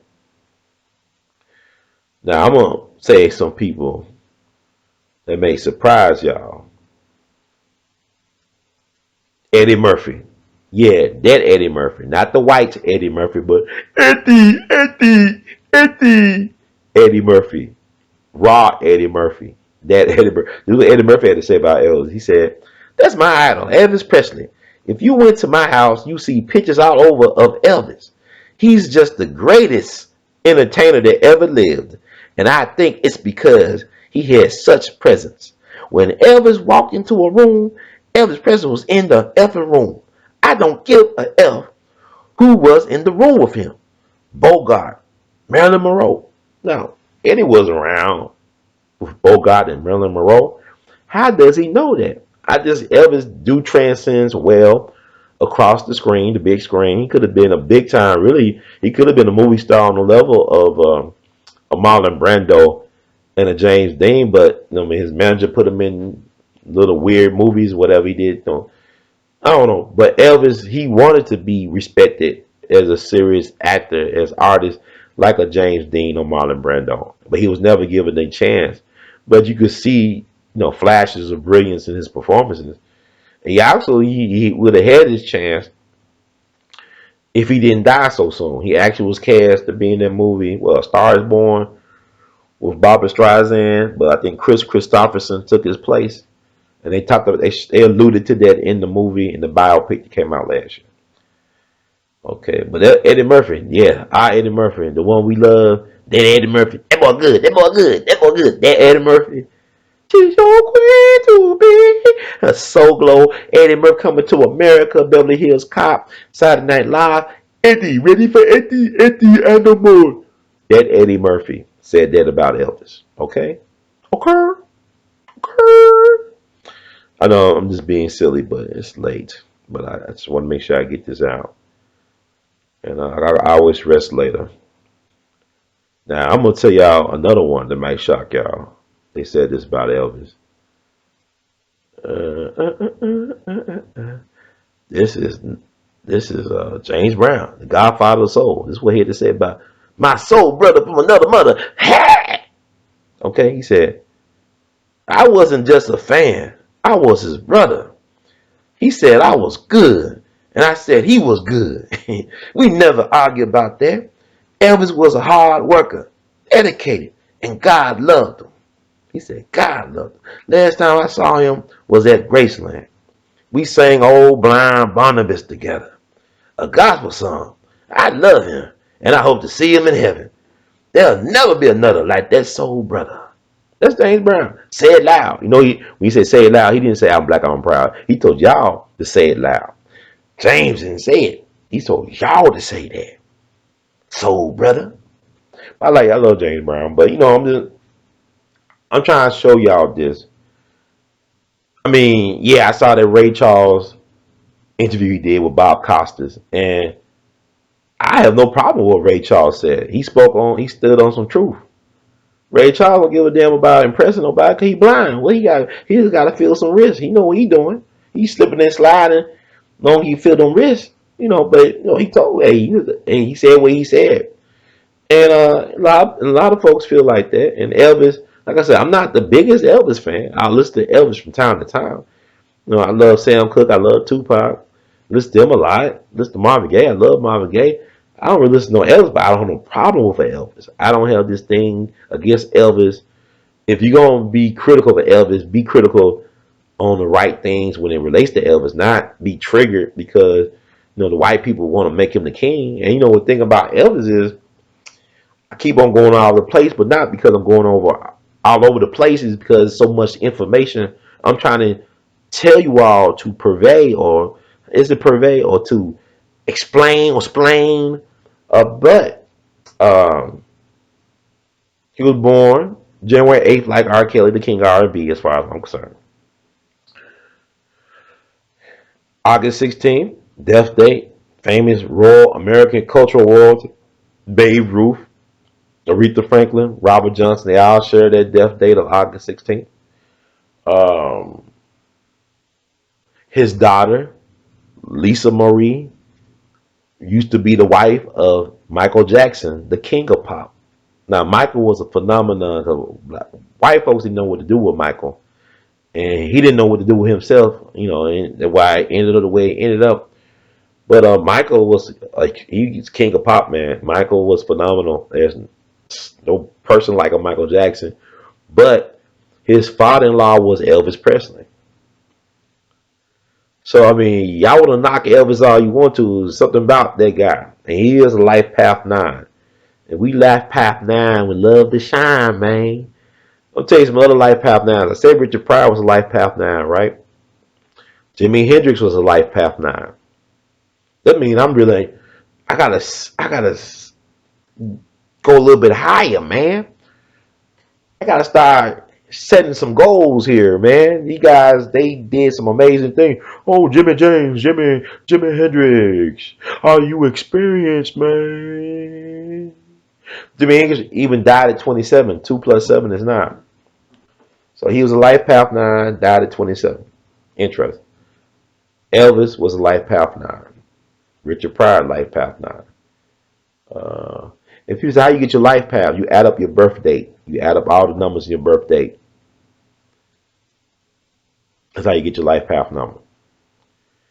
And I mean, I have not always been into all this type of stuff. It's because dealing with certain type of women, and I know these women they be into this stuff and they be crazy. And I said, let me figure this out for my own. Then you start figuring this stuff out. You say, oh, this is why we don't get along. This is why so and so is like this.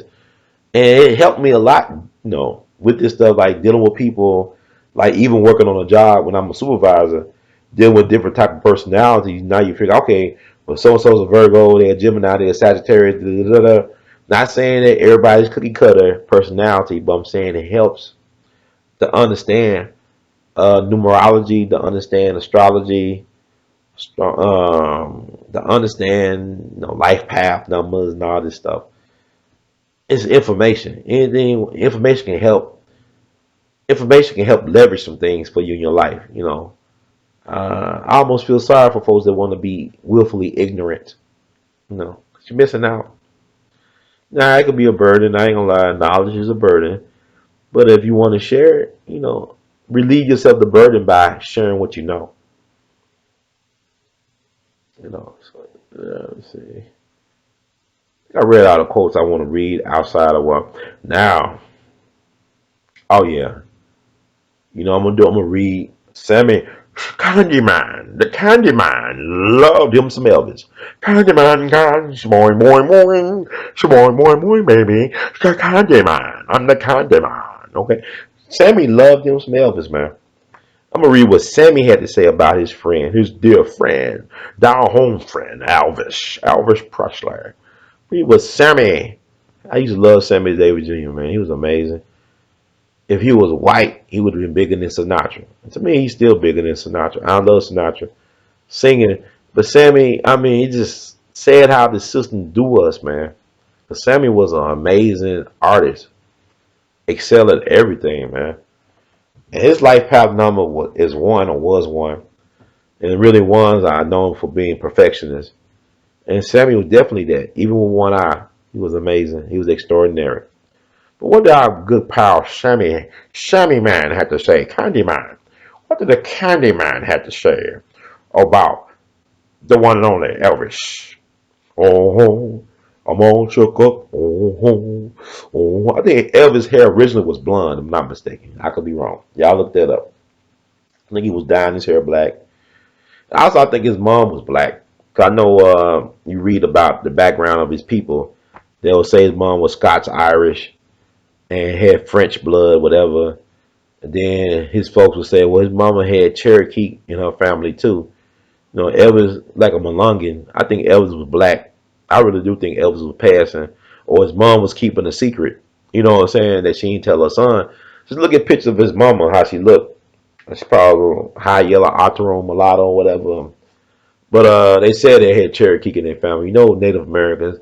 We know a lot of so-called black folks, Native American, but they know how they do it. This country's so messed up, how they label people and stuff like that. But I believe Elvis had a little bit of that stuff in him. I do believe that. But I'm gonna read what Sammy had to say about his friend Elvis. Elvis Presley. Elvis. Okay. Okay. I have respect for Elvis and my friendship. It ain't my business what he did in private. The only thing I want to know is, was he my friend? Did I enjoy him as a performer? Did he give the world of entertainment something? And the answer is yes on all accounts. The other jazz just don't matter. Early on, somebody told me that Elvis was black. I said, no, he's white, but he's down home.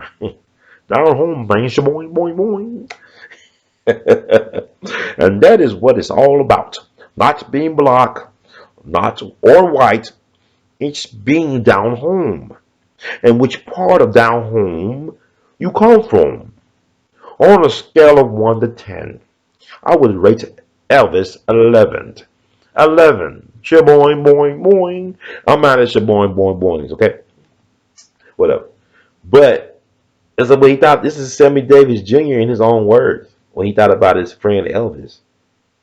Then somebody else said, one of Elvis's, part of his, I guess, Memphis Mafia crew. I think it's part of the Memphis Mafia. Yeah, Joe Esposito, he was part of Memphis Mafia. Elvis crew. Sammy was in the audience on opening night when Elvis made his stage comeback at the International Hotel in Las Vegas on July 31st, 1969. After the show, Davis went backstage to congratulate Elvis. Sammy gave Elvis a big hug and told him how great he was, recalled Joe Esposito. His enthusiasm, along with that of many other celebrities, made Elvis incredibly happy, noted Joe in a later interview. Sammy declared, man, I've been performing in Vegas for almost since Vegas opened, and I have never ever seen somebody fill a 2,000 seat room. Davis would attend most every Presley opening in Las Vegas in the 70s. Wow. According to Esposito, Elvis got a great audience reaction from Sammy, who was always jumping up and down in his chair, applauding wildly and shouting encouragement. During one Vegas show in 1970, Elvis took off his 52 karat black star sapphire ring and gave it to Sammy. Wow. Sammy gave up his eye and he got a 52 karat black star sapphire ring later on. You see how it works? Wow. And so I got this good information from you follow this page called Guitar Man. He writes some excellent posts. He makes excellent posts about Elvis. I learned something from that guy's whoever doing it, Guitar Man on Facebook. So this is like excerpts I read. The Sammy Davis Jr. thing come from that. Then you got to think about also the greatest loved Elvis. The greatest, Muhammad Ali, Muhammad Ali. Down go Frazier, down go Frazier. That Muhammad Ali. Float like a butterfly, sting like a bee. Muhammad Ali, Muhammad Ali loved Elvis. They were great friends. And I didn't know that until like a couple days ago. Wow. And so why they don't never talk about that? Muhammad Ali, the same guy who Nation of Islam, Muhammad Ali. That Muhammad, the white man devil, Muhammad Ali, Malcolm X was his spiritual advisor, Muhammad Ali. That Muhammad Ali loved him some Elvis Presley. Wow. I'm gonna read some stuff. You see the photograph that I had with Elvis. They in the fighting pose. He was in the fighting pose. Ali in his fighting pose, and it's mutual respect society there, man. You know, they both Capricorns. Ali birthday, I believe, is on January the 17th. Don't quote me on that, but he's a Capricorn. Elvis a Capricorn. So man, they part of the same tribe. And I'm gonna just read some stuff I got from Guitar Man about Elvis, his thoughts and all this other stuff. Um,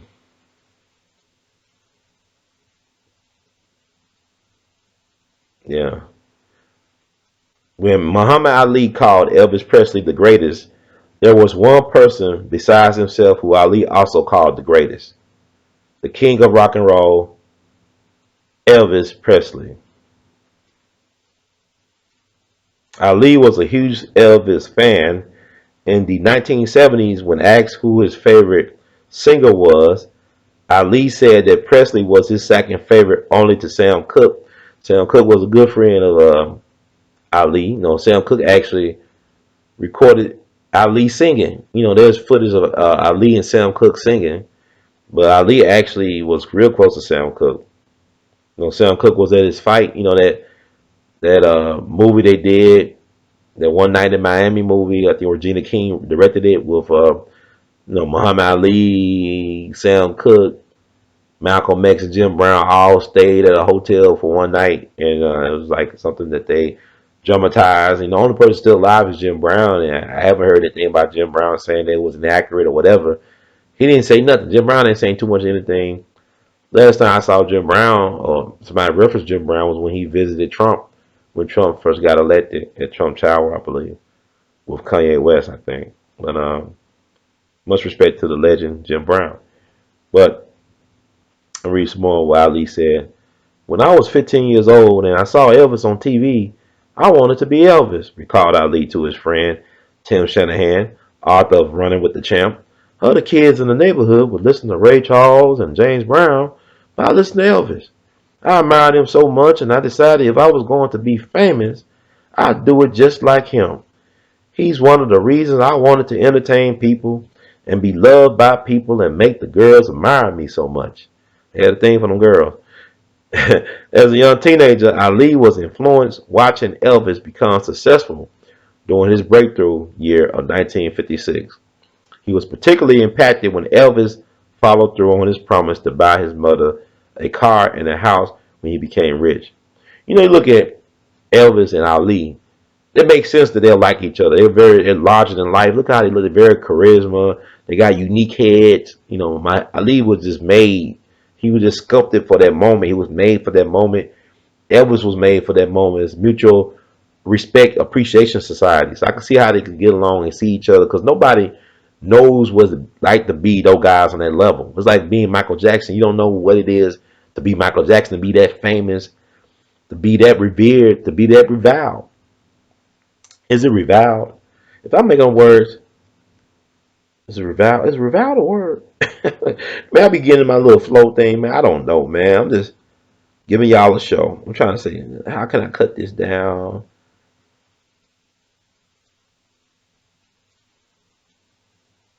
Okay, definitely Ali. I mean, he was. They want to call him a draft dodger, but he's a conscientious objector, and he's an American hero. He's a legend, like Elvis. He's a legend. You can't take that from Ali, man. Love Ali. Hey, but that's what he thought about Elvis. I mean, y'all ain't y'all shocked that Ali would think this about Elvis, the greatest? That Ali? No Bill could never call me Igga Ali. But if people claim that Elvis said the only thing black folks can do for me is shine my shoes, I don't believe that. The BB King and all them guys, why they love this guy, Sammy Davis. Sammy Davis went through a lot of stuff with discrimination, dealing with racism and white supremacy in this country and beyond.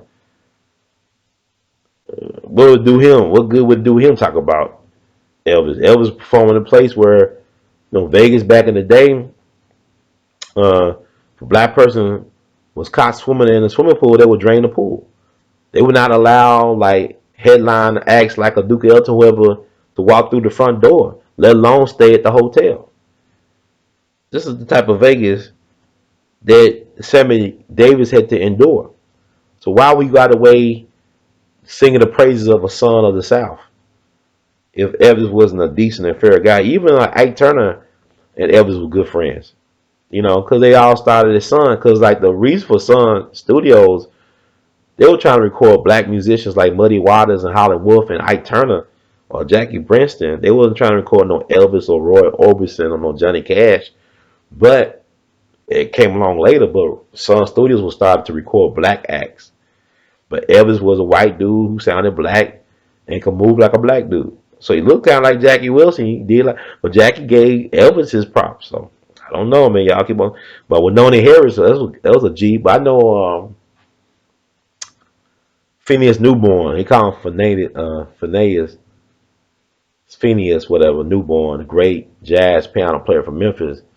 His brother Calvin Newborn, I met him. Calvin was a great guitarist and all that performer.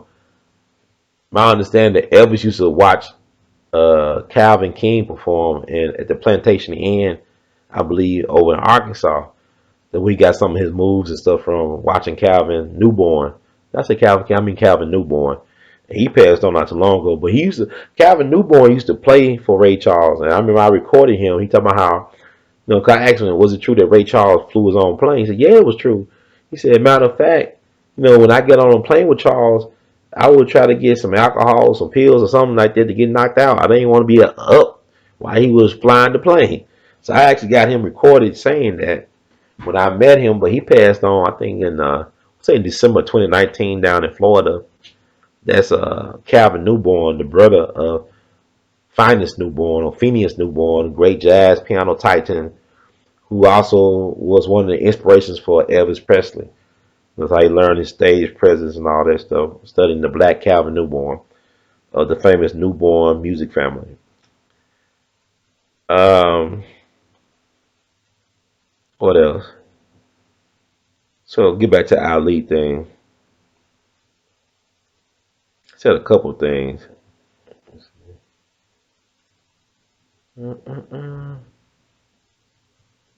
Okay, yeah, the picture like with the robe on, Ali and Elvis. Ali said he really liked the way Elvis dressed, explained Presley's friend George Klein. He said they were both originals, so Elvis contacted his designer and ordered a robe made for Ali and presented it to him. It said the people's choice. It was supposed to say the people's champ, but Ali wore it anyway. Howard Cosell asked Ali, where did you get that beautiful robe? Ali told him, Elvis gave it to me. Where did you get that beautiful robe? Ali told him, Elvis gave it to me. Presley and Ali remained friends until Elvis's death in 1977. Ali recalled that when they met in Las Vegas in '73, Elvis was closing his February concert run there and had invited Ali to drive back to Los Angeles with him in his gold-plated Cadillac station wagon. Ali wanted to, but had plans to return to Louisville instead. Years later, he regretted that decision. Man, that would have been historic, Ali said. I always wanted Elvis to drive me down Beale Street in a convertible, so his whole town could see that Muhammad Ali and Elvis Presley were good friends. Then I'd bring him to Louisville and do the same thing. Man, you hear that? That's the greatest. That's the GOAT. Singing high praises of Elvis. Yeah, that would have been, that made for a great movie. The Road Trip. They'll call them the Road Trip. That'd be like the real, oh my God, that would have been amazing. Ali and Elvis on a road trip. Cause I drove that route a couple times. Like when I visited Los Angeles twice, and I went to Vegas twice. I drove from L.A. to Vegas and Vegas back to L.A. twice, and that's an amazing trip, man. But the hell, like to be in the car with Elvis and Ali on a trip like that, and that would have been a movie. That'd been a great book. That'd been a great movie. I mean, can you imagine them guys? Oh my God. Wow, but that's Ali, man. That's Ali. He actually spoke at the commemoration on Elvis Week when they had that week in August because Elvis died August 16th. He was actually like a keynote speaker for Elvis Week back on I think August 16th, '85 in Memphis at Graceland. And Guitar Man talked about that. I'm trying to see if I can find it. He was invited to speak for Elvis. I mean, that's how. I mean, all this black folks don't care for Elvis stuff, and this stuff, man. It's something else, man. Like my mom and them, they loved Elvis Presley growing up. But I'm not trying to cape for no Elvis either. I don't listen to him like that, but I enjoy the man. I mean, he's a cultural icon. He contributed to the life of the country and to the world in his own way. You know, I like to give people their props. I don't care who they are. If you like Tom Brady, Tom Brady's not my favorite football player, but I gotta give him his props, man. He's a hell of a football player. He's a GOAT of his time, man. He can't help what time he played in. I mean, but he doing his thing. I'm trying to see all the posts. I'm trying to see. Okay, Ali spoke at Elvis' funeral, right? Not his funeral, but okay, during Elvis Week, August 16th. This is from Guitar Man on Facebook. During Elvis Week on August 16th, 1985, Muhammad Ali agreed to speak at the annual memorial service for Presley, sponsored every year in Memphis by George Klein.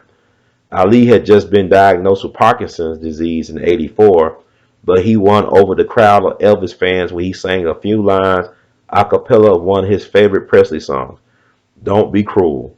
Ali then gave a very heartfelt speech about his friend. We black people are kind of funny about music, Ali told the crowd of Elvis fans. We aren't going to follow someone unless they got soul. Little Richard, Chuck Berry, Michael Jackson. But the only white boy that had soul who could sing as good as any of them was Elvis. He had singing ability. He had everything. He was pretty, I know. And when it comes to boxing, nobody has the class, the style, the wit, the speed, the beauty of Ali. And when it comes to singing, nobody had everything like Elvis. I tell the world, Elvis was the greatest of all time. That day Ali visited Graceland, he went to the meditation garden where Presley is buried to pay respects to the friend that he greatly admired. In 1988, Ali donated a robe that Elvis gave him to the Hard Rock Cafe in New York. The robe is on display now at the Muhammad Ali Center in Louisville. So I mean, that's Ali, man. I mean, does it make your head explode to know that the greatest had disrespect for a white man like that? Alleged white man. I think his mama was mixed with something. I really do. He got black in him. But no. But anyway, don't make a difference at this point. But What an interesting life. Then I'm gonna add a little bit more. Talking about Elvis' relationship with black women. Ask not for we all they can do for you. Ask what you can do for we all be.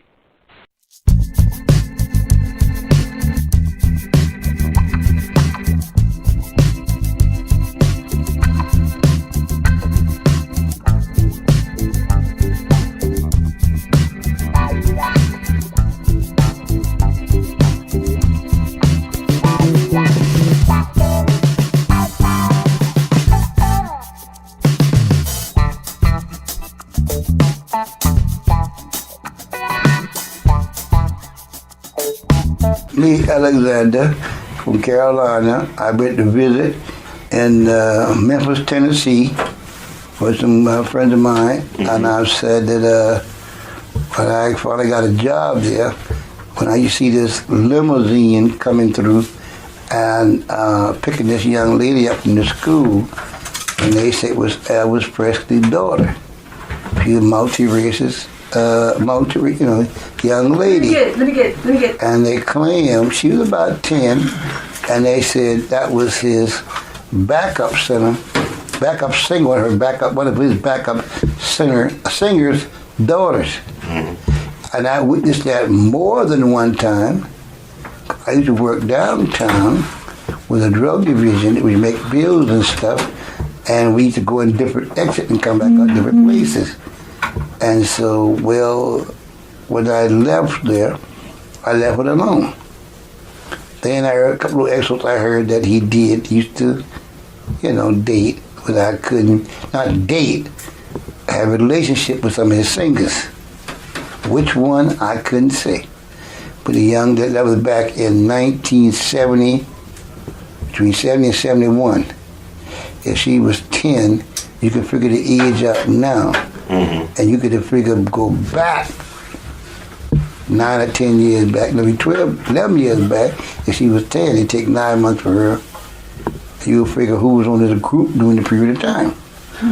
Now, I heard Elvis Presley, like the old time when the black folks told me he had a thing for black women, for dark meat. Yeah. He said he had a biracial daughter. That was your daughter. They told me, God told me, that a very influential guy said that was his daughter. That was Elvis' daughter. That was the limousine picking her up from school and dropping her off. Now, I'm glad I played that clip from the brother that I met on my uncle Frenchie, my great uncle, the late great uncle Frenchie. His neighbor told me that story was living in Memphis, right? That Elvis had a black daughter, right? That he allegedly had a black daughter that he would take to school, pick her up in limousine. And Lisa Marie and Priscilla hasn't said anything about this Elvis's black daughter, but Elvis had a thing. He loved women, and he had a thing for black women. He loved black women singing, I guess. He had, a black singing group, the Sweet Inspirations. He was a backup singer because I said Elvis did gospel. He loved gospel, since the days of him going to Dr. Brewster's church in South Memphis, East Trade. So, he liked the way black people sing. He liked the way these black women sing. And one of the sisters claimed that Elvis had a thing for her, but she wanted to keep it business. She didn't want to get too into that with Elvis. Sister's name Myrna Smith. I think her name Myrna. Myrna Smith. I'm gonna look her up. I'm gonna put the picture of her with Elvis and the Sweet Inspirations, right? I'm gonna read some things about her and also in her own words. I think it's very important. And this is We All Be, News Free Dixie for the 21st century. I'm just trying to give y'all I couldn't give y'all live. I was having, it's all type of tech issues. Tuesday, January the 10th was going pretty swell. I mean, it started off interesting, but it was on a good note. I mean, a lot of great breakthroughs and not breakdowns. Then I'm trying to do this live, so I'm going to do it for 2 hours live on Tuesday night, January 10th. It wasn't working out. Computer that was cooperating with me last week wasn't trying to cooperate at all. And nobody knows it but me until I told y'all. And We All Be News Free Dixie for the 21st century. But yeah, remember I said, let me try this because There must be a reason why I can't get this information now. It must be some important stuff I'm telling you all. I don't know why I want to tell. I don't want. I'm compelled to tell you all this to go through the trouble. I had the faith and patience of Job just to do this, and I'm gonna give it to y'all. I'm gonna give it to you. Da, da, da, da, da, da. And this wig is itchy for y'all. It's all for y'all. I'm wearing this crazy wig, crazy thing for you all. It's for y'all. Okay? I'll take this bad boy off. I'm gonna take it off. This is for y'all. Okay, I'm doing this for you. It's all for you. Oh, oh, oh, oh. I'm all shook up. Oh, oh, oh, oh. Okay. Since my baby left me, found a new place to dwell. So lonely I can die. Let me find what I'm looking for. Sister Myrna Smith. I think her name Myrna Smith.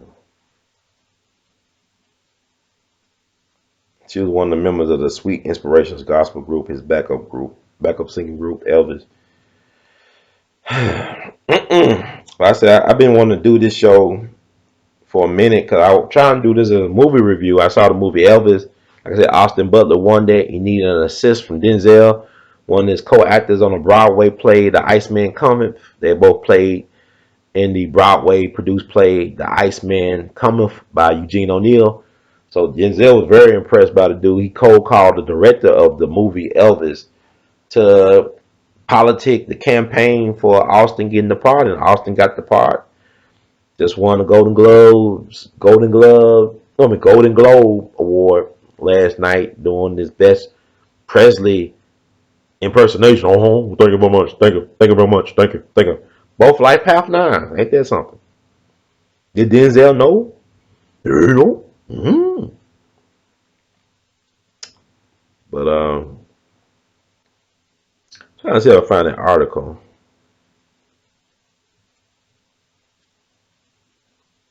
Mm-hmm. Let's look at Myrna Smith online. That's a couple things that she got out there. Try to find a decent one. Cause she was married to Elvis's one of his close associates, Jerry Schilling, part of his Memphis Mafia. They actually got married in the '80s after Elvis died. It's one of Elvis's closest friends, Jerry Schilling. He was married to Myrna about 5 years in the '80s, I believe.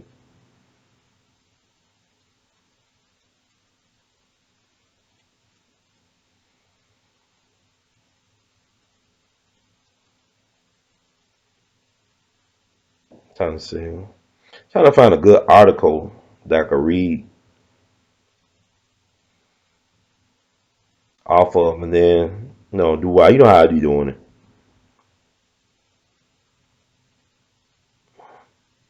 Did you know this is from the EUR web? And it says by Fisher Jack, March 13th, 2021. Did you know Elvis Presley had a love Jones for one black woman in particular? That's Myrna Smith. During Elvis Presley's singing, recording, and performing career, one that stretched parts of 3 decades, there were countless stories that he didn't particularly like black people, especially if they were not in music. He did like many well-known black singers,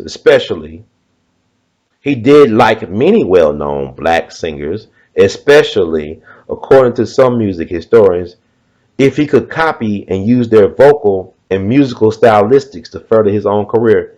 But I say, Picasso said, good artists borrow, great artists steal, man. I'm from Memphis, man. We know about that stealing. Stealing, yeah, I rob. Yeah, I steal. Yeah, I put that body in the field. I'm just singing country black. I'm not do that. I'm not a criminal. I'm not a criminal. I'm just singing some country black. Crunchy, crunchy. So, 3-6 Mafia. The late Myrna Smith, who was a member of the black singing group The Sweet Inspirations, refuted claims that Presley was a racist. Smith, who was with Cissy Houston, mother of the late Whitney Houston, Sylvia Shernwell, and Estelle Brown, formed the Sweet Inspirations. See, Whitney Mom Sissy was in a group that Elvis used. You see all the connections. I keep on thinking Elvis just a normal person. Like y'all just, oh, he's just a white boy copying. Now, who is this Elvis? What's his bloodline? Who is this guy? Think about what I'm saying. Think about the stuff I said in this podcast or whatever, vlogcast, whatever you want to call it. Think about the connect, like January the 8th, him and R. Kelly born January the 8th. I don't know if they related or not. I don't know. Michael Jackson was his son-in-law, the king of pop, right? Then he died on August 16th. All them famous people that's known as the king and queen of their profession dying on August 16th, right? Life Path 9. Come on, y'all. Dude that play him with Life Path 9, Austin Butler. Come on.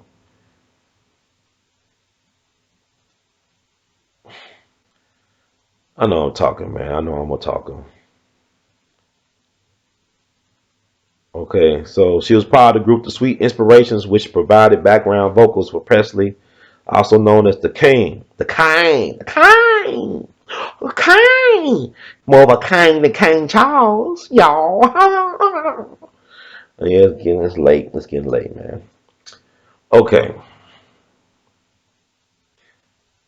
So they provided background vocals for Presley, also known as the King, at concert performances and for recording sessions from 1969 to 1977. The group caught the attention of Presley after they recorded the song Sweet Inspiration in 1967, okay, which became the group's signature hit. Elvis was said to have loved the singers, especially Myrna Smith, and she was a looker in her time, I tell you. And he loved their hit song so much that he hired the group of 4 black female singers to do backing vocals for him. At times, the group opened for Presley, and there were times Smith provided backing vocals alone, minus her group.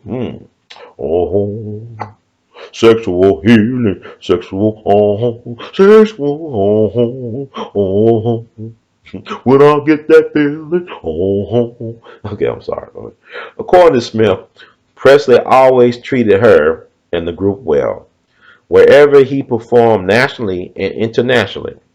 In a documentary called This Time, Smith said Elvis continuously tried to pursue a sexual relationship with her. The two were always flirting with each other. Smith said that she and Presley shared a special type of relationship, but that nothing sexual ever happened between the two. He wanted something to happen, said Smith, but I wanted to keep our relationship about the business on stage and in the recording studio. So she was professional. Professional. See how it works? Okay. Smith eventually married Jerry Schilling, Presley's longtime business associate and close friend. The interracial couple was married from 1982 to 1987. Presley died in 1977. Smith died on December 24th, 2010. She was 69 years old. 69. Okay. See, I can look up her. She did a couple of interviews. She did a couple of interviews before she passed on, video testimonies and stuff like that, and it's worth watching. So it's good she left a testimony, but she ended up marrying Elvis's best friend, one of his best friends, and close Jerry Schilling. So I mean, she had that jungle fever. They had jungle fever. So and Elvis had a jungle room. He got a jungle room in Graceland. I don't know.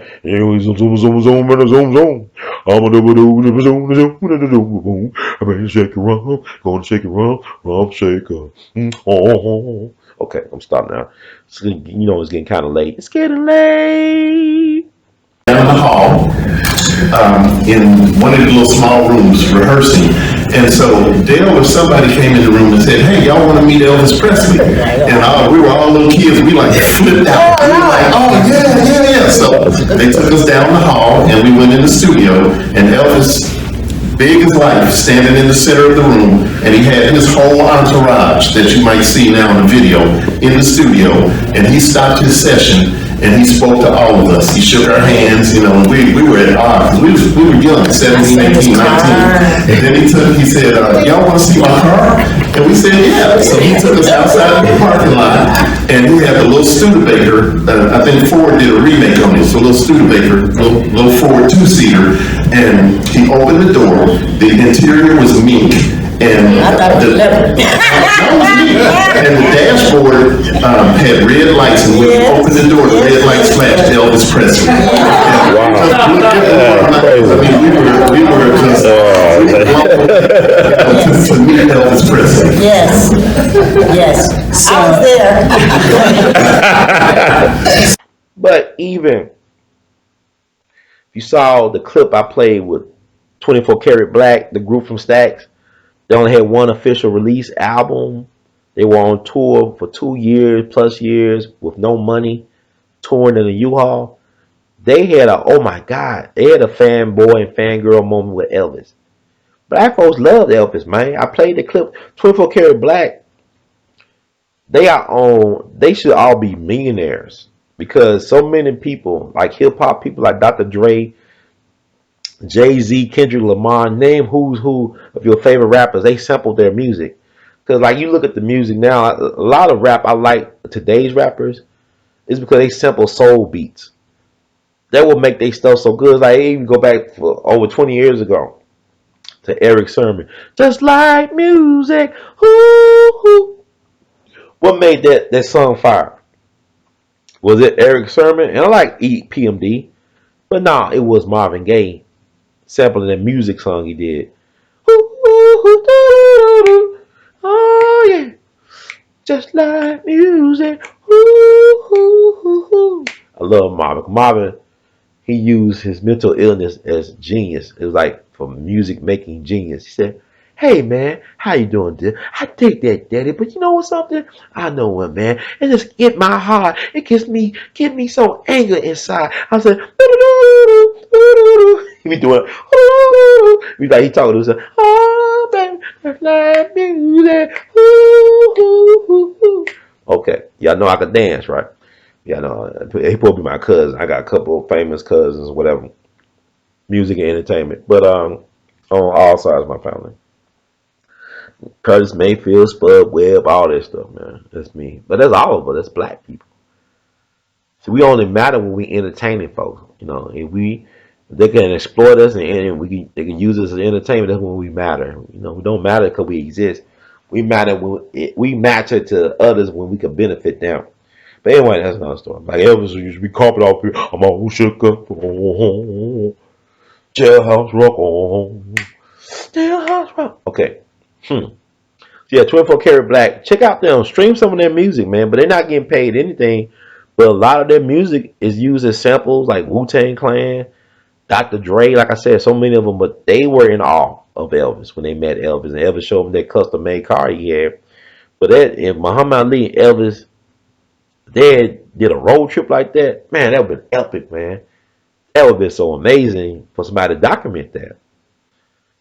You know, because Muhammad had his good friend who was the photographer who died a little bit after Ali died. He didn't last that long after Ali died because they were so close, I guess. He caught a lot of iconic moments of Ali.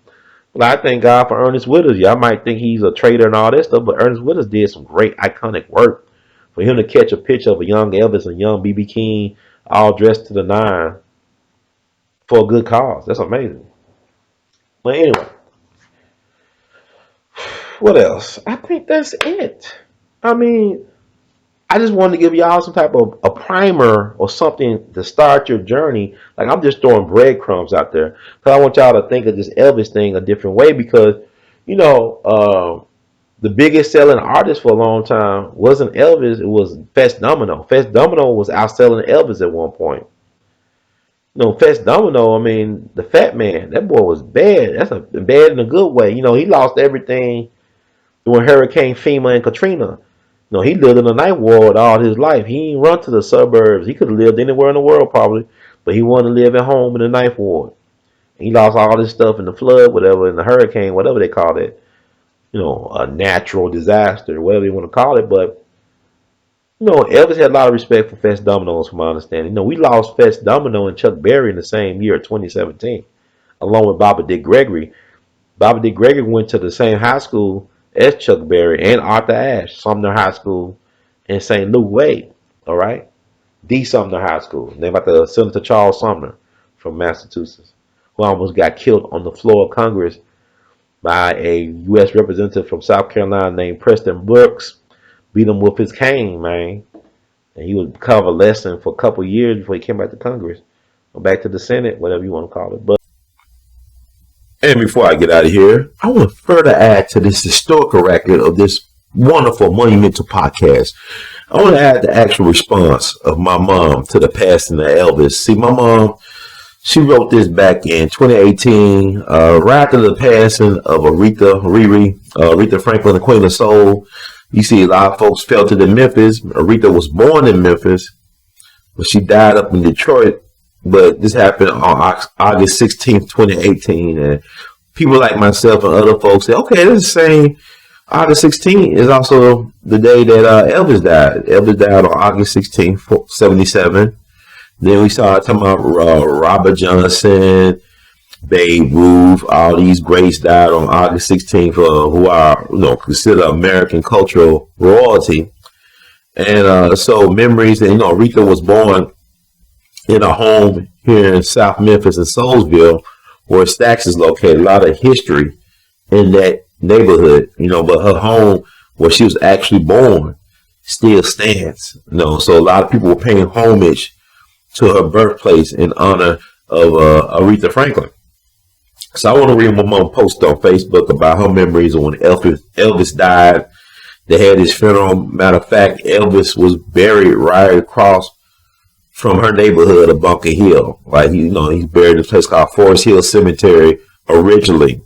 He was buried there, which was right across the street from Hamilton High School in Bunker Hill. Young Dolph is actually buried in the cemetery over there as well, too. Right across from his alma mater of Hamilton High School, somewhere over there. But I want to read what Mom said.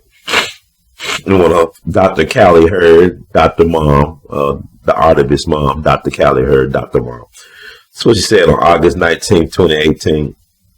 She said, I remember when Elvis Presley died on August 16th, 1977. My friend Gwendolyn Purcell and I took the time to stand in line to view his body in Graceland. The lines were long, but we were determined to give our respect to the king of rock and roll. We almost made the viewing, but they shut the lines down as we were almost close to getting to the gate. Elvis Presley's burial was at Forest Hill Cemetery, which was less than a block away from our parents' house by Hamilton High. On the day of his funeral or burial, Gwendolyn Purcell, my sister Lizzie Taylor, and I sat on the curb of Weona store, waiting for the hearse carrying Elvis's body and the limousines to come to the cemetery for his burial. We were in astonishment and amazed by the white parade of cars and seeing the family members, celebrities, etc. My friend Gwendolyn Purcell was busy taking pictures with her camera to make sure she captured every moment. We met people from all over the world. My little brother and sister made a lot of money selling special editions of the commercial, that's in the commercial appeal, in honor of Elvis Presley. When the burial was over, the staff at the Forest Hill allowed us to come and visit Elvis' original resting place, where he was buried with his mother in a mausoleum where his body had laid to rest until they moved them to Graceland. Because he had so many flowers, they even allowed us to give some as souvenirs to take home. It seemed as if they had hundreds and hundreds of them. When Gwendolyn Purcell dropped off her films to be developed, the company stated that they were destroyed and she never received the photos. The sad part is that we believe they took them when they realized they were pictures of Elvis's funeral. I will never forget this day because it allowed me to give my respect to someone who I respected. So that's my mom, Dr. Callie Hurd. She's a black woman. She's from Memphis, from the South Memphis. That's her response to the past and the Aretha. She's thinking about what happened when Elvis, the king of rock and roll, died. So I mean, and then I'm gonna read the comment section because it's like these other people, peers of hers who are now older people, they recall, how it was when Elvis died in the city of Memphis, and these are black people. So I just want to see that. This is why I believe in counter the narrative. Now I'm not, like I said, I'm not the biggest Elvis fan, but I just think it's weird that like even in basketball, y'all give credit to Luka Doncic or Doncic, whatever his name is, Luka from Dallas Mavericks to go for dirt. He's the new Euro sensation. And I think Larry Bird is the greatest white basketball player of all time. Larry Bird is. And Larry talked the most trash than anybody. He was the biggest trash talker during this time. He was bigger than anybody. Because all these peers would say, yeah, Larry Bird talked the most trash out of everybody, but he could back it up. So Larry was Larry Legend, but like he said, he learned basketball from black man. He said basketball is the black man's game. I remember I saw an interview. He did learn that in Clarence State of Indiana from the black man how to play basketball. But I'm going to read some of the people's response to my mama's post. And this is my name, Ellen Collins echoes. My friends and I were at the corner of EP in person right across from the Forest Hill Cemetery. Then my mom said, Dr. Keller, did you all get a chance to go to the gravesite? Then she replied, Ellen, I don't think we did not that day. Then it's Rosamund Swanigan Dotson. Richard and Bobby made money too, running to the store for people and promising to watch their cars, and even let someone park the mom's grass that they got in trouble for, so people laugh at that. And then my mom, Dr. Hurd, replied to Rosamund Swanigan Dotson. Those were some powerful memories, and we had a lot of fun experience. Someone of that magnitude being buried in our neighborhood. It's a black neighborhood. Elvis got buried basically in a black neighborhood. It's still a black neighborhood, I remember that day too, as Linda Jackson says. I remember that day too, Callie. I was working a split shift at Marbell in directory assistance. When I got back to work that evening, we were bombarded with calls from all over the world asking if it was true. My little brother got in trouble for selling my mom's gospel albums of Elvis. A friend of my sister's was one of the paramedics that tried to revive him. Then my mom responded, Linda Jackson, you are bringing back memories. It is a wonder that your brother lived to tell the story. That was a treasure. Gwendolyn Purcell's mother was also at work at Baptist when Elvis died. She stated that they tried hard to bring him back to life, but they couldn't. Those were some historic moments that I will always remember. Then my mama added, don't you all remember when Fat Carter got arrested with the two guys from London or Britain that were trying to steal Elvis from his grave at Forest Hill Cemetery? Fat Carter had fell asleep close to Elvis's grave, and when the men got caught, the police arrested and took Fat with them to jail, but eventually released him when they found out he was not with the other two men. That made history because many of the people will go through the cemetery for a shortcut instead of going down person. That's the street person. Okay. The mom said, don't you remember when Shay's mother was at the Cadillac place and Elvis brought her a Cadillac and she made Jet Magazine for getting the car from Elvis? Yes, I remember that. LOL, that was Rosamund Swanigan Dotson in response to my mom reminiscing about Elvis giving somebody a Cadillac, a black woman. Then LaShire Jones. Oh my goodness, my mother introduced me to Elvis Presley at Liberty Cash on Dan Bellevue when I was probably 5 to 6 years old. I remained a faithful Elvis Presley fan. He often came into Liberty Cash with his entourage. The tabloids are correct. He played and ran in the store like a child. He would take my cousin and I to the big counter there and purchase a bag of jumbo lemon cookies from the jar, dill pickles, and of course a peppermint still for the pickle. Only fond memories of my favorite artist, emphasis my. Okay. I remember the announcement on August 16th, 1977, as if it was yesterday. I was already in Whitehaven at the farmer's market on Brooks Road. I insisted that Mom take me to Graceland. I arrived before the crowds and stayed there until late tonight. I arrived the day of his visitation before the crack of dawn. The hottest day ever, emphasis ever, but I steadfast and able to go in for the viewing. Simply devastated. The day of the procession to Forest Hill Cemetery, my grandmother, 71 years old, and I walked from Silver Cove to Norris and Bellevue to watch the procession go by. I remain a fan and visit Graceland multiple times a year for visiting family and friends. Thank you, Callie, for sharing your story with us. Memories. So Mom responded, Lashir Jones, I love your reflection on Elvis. It was very moving and touching. I am glad you got the chance to view his body.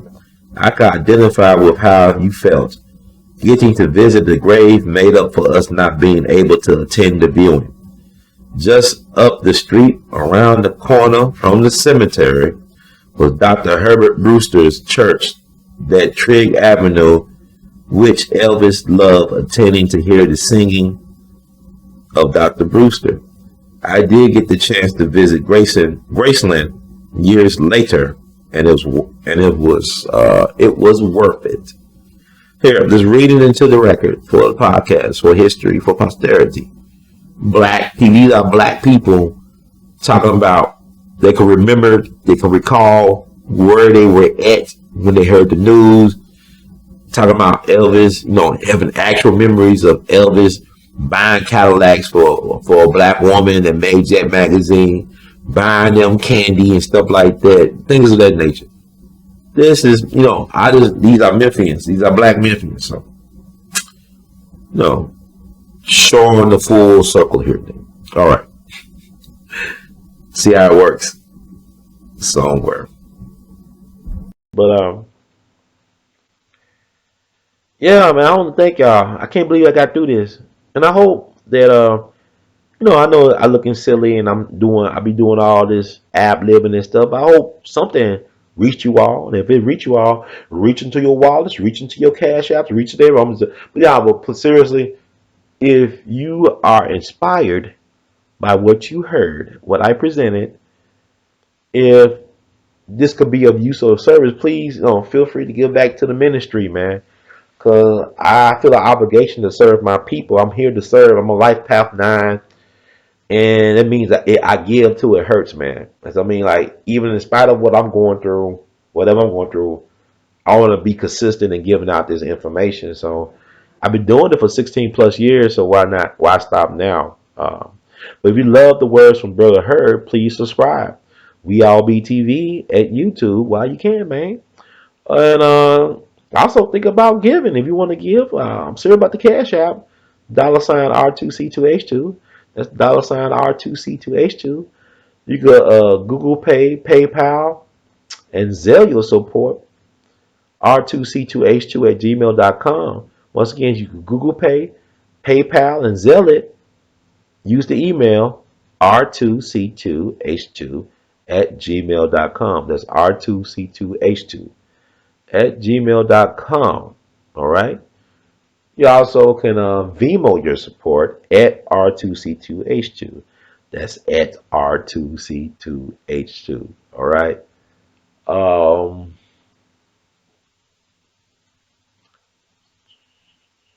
Apple Cash 901-299-4355.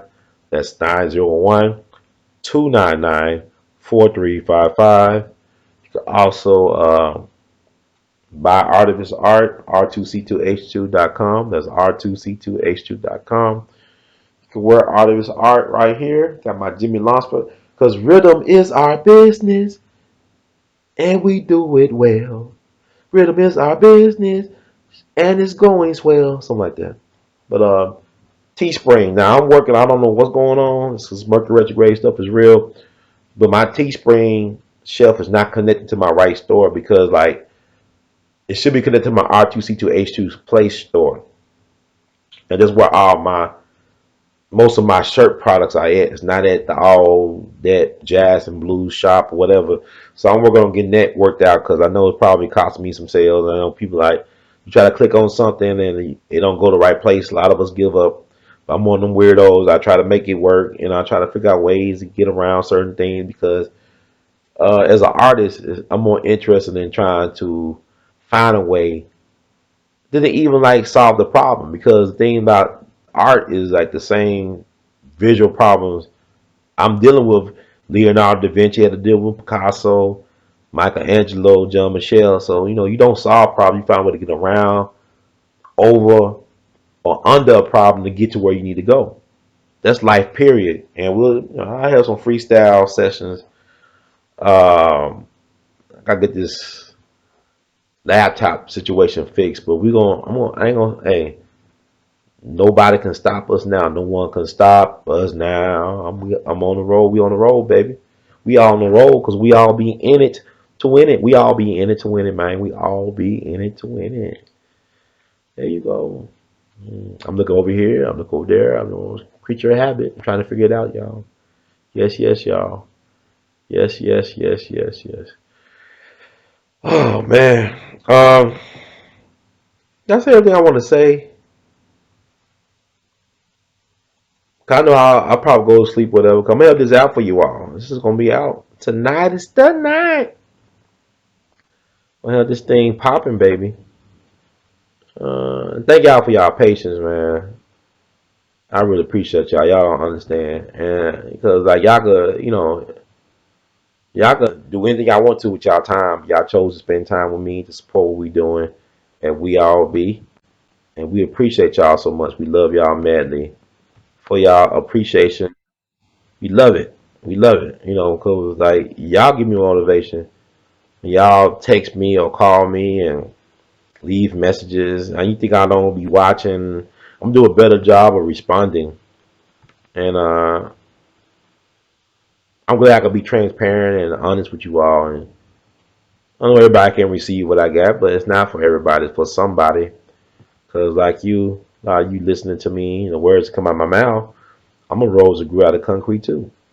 So disclaimer, the views expressed by host and guests on the We All Be TV platform are not the official views, opinions, beliefs, or perspectives of We All Be News or the We All Be Group Incorporated.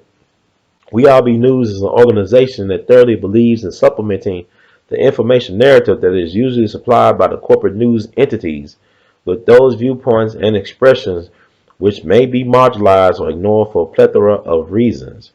We are about informing the general public on alternative perspectives as it relates to news and information, and letting the general public be the ultimate judge in deciding on how to use said information. Informed citizens are responsible citizens. Thank you for your support. Thank you so much to everybody out there. Thank you so much. Be kind to yourself. Be patient. Be lovable towards yourself so you can practice all these wonderful things with other people.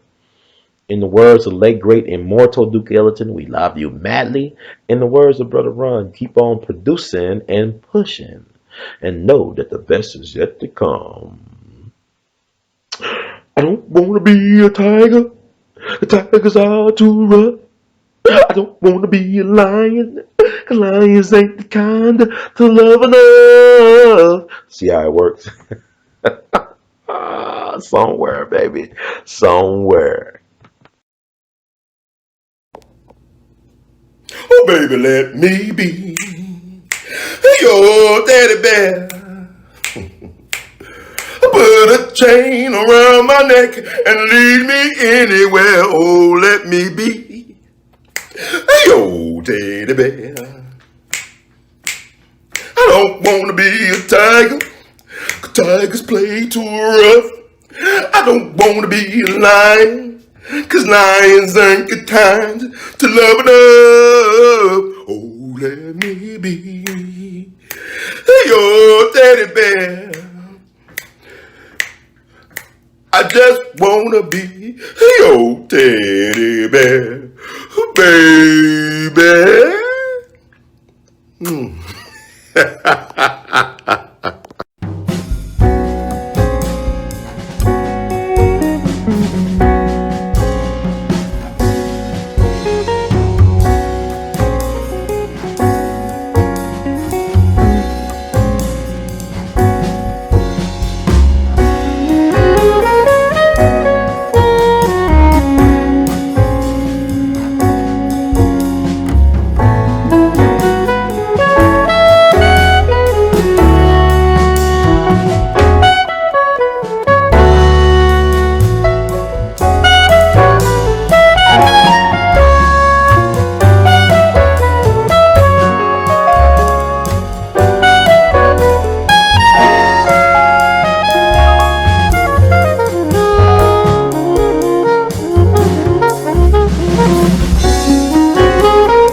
Hey, everybody, this is Brother Ron.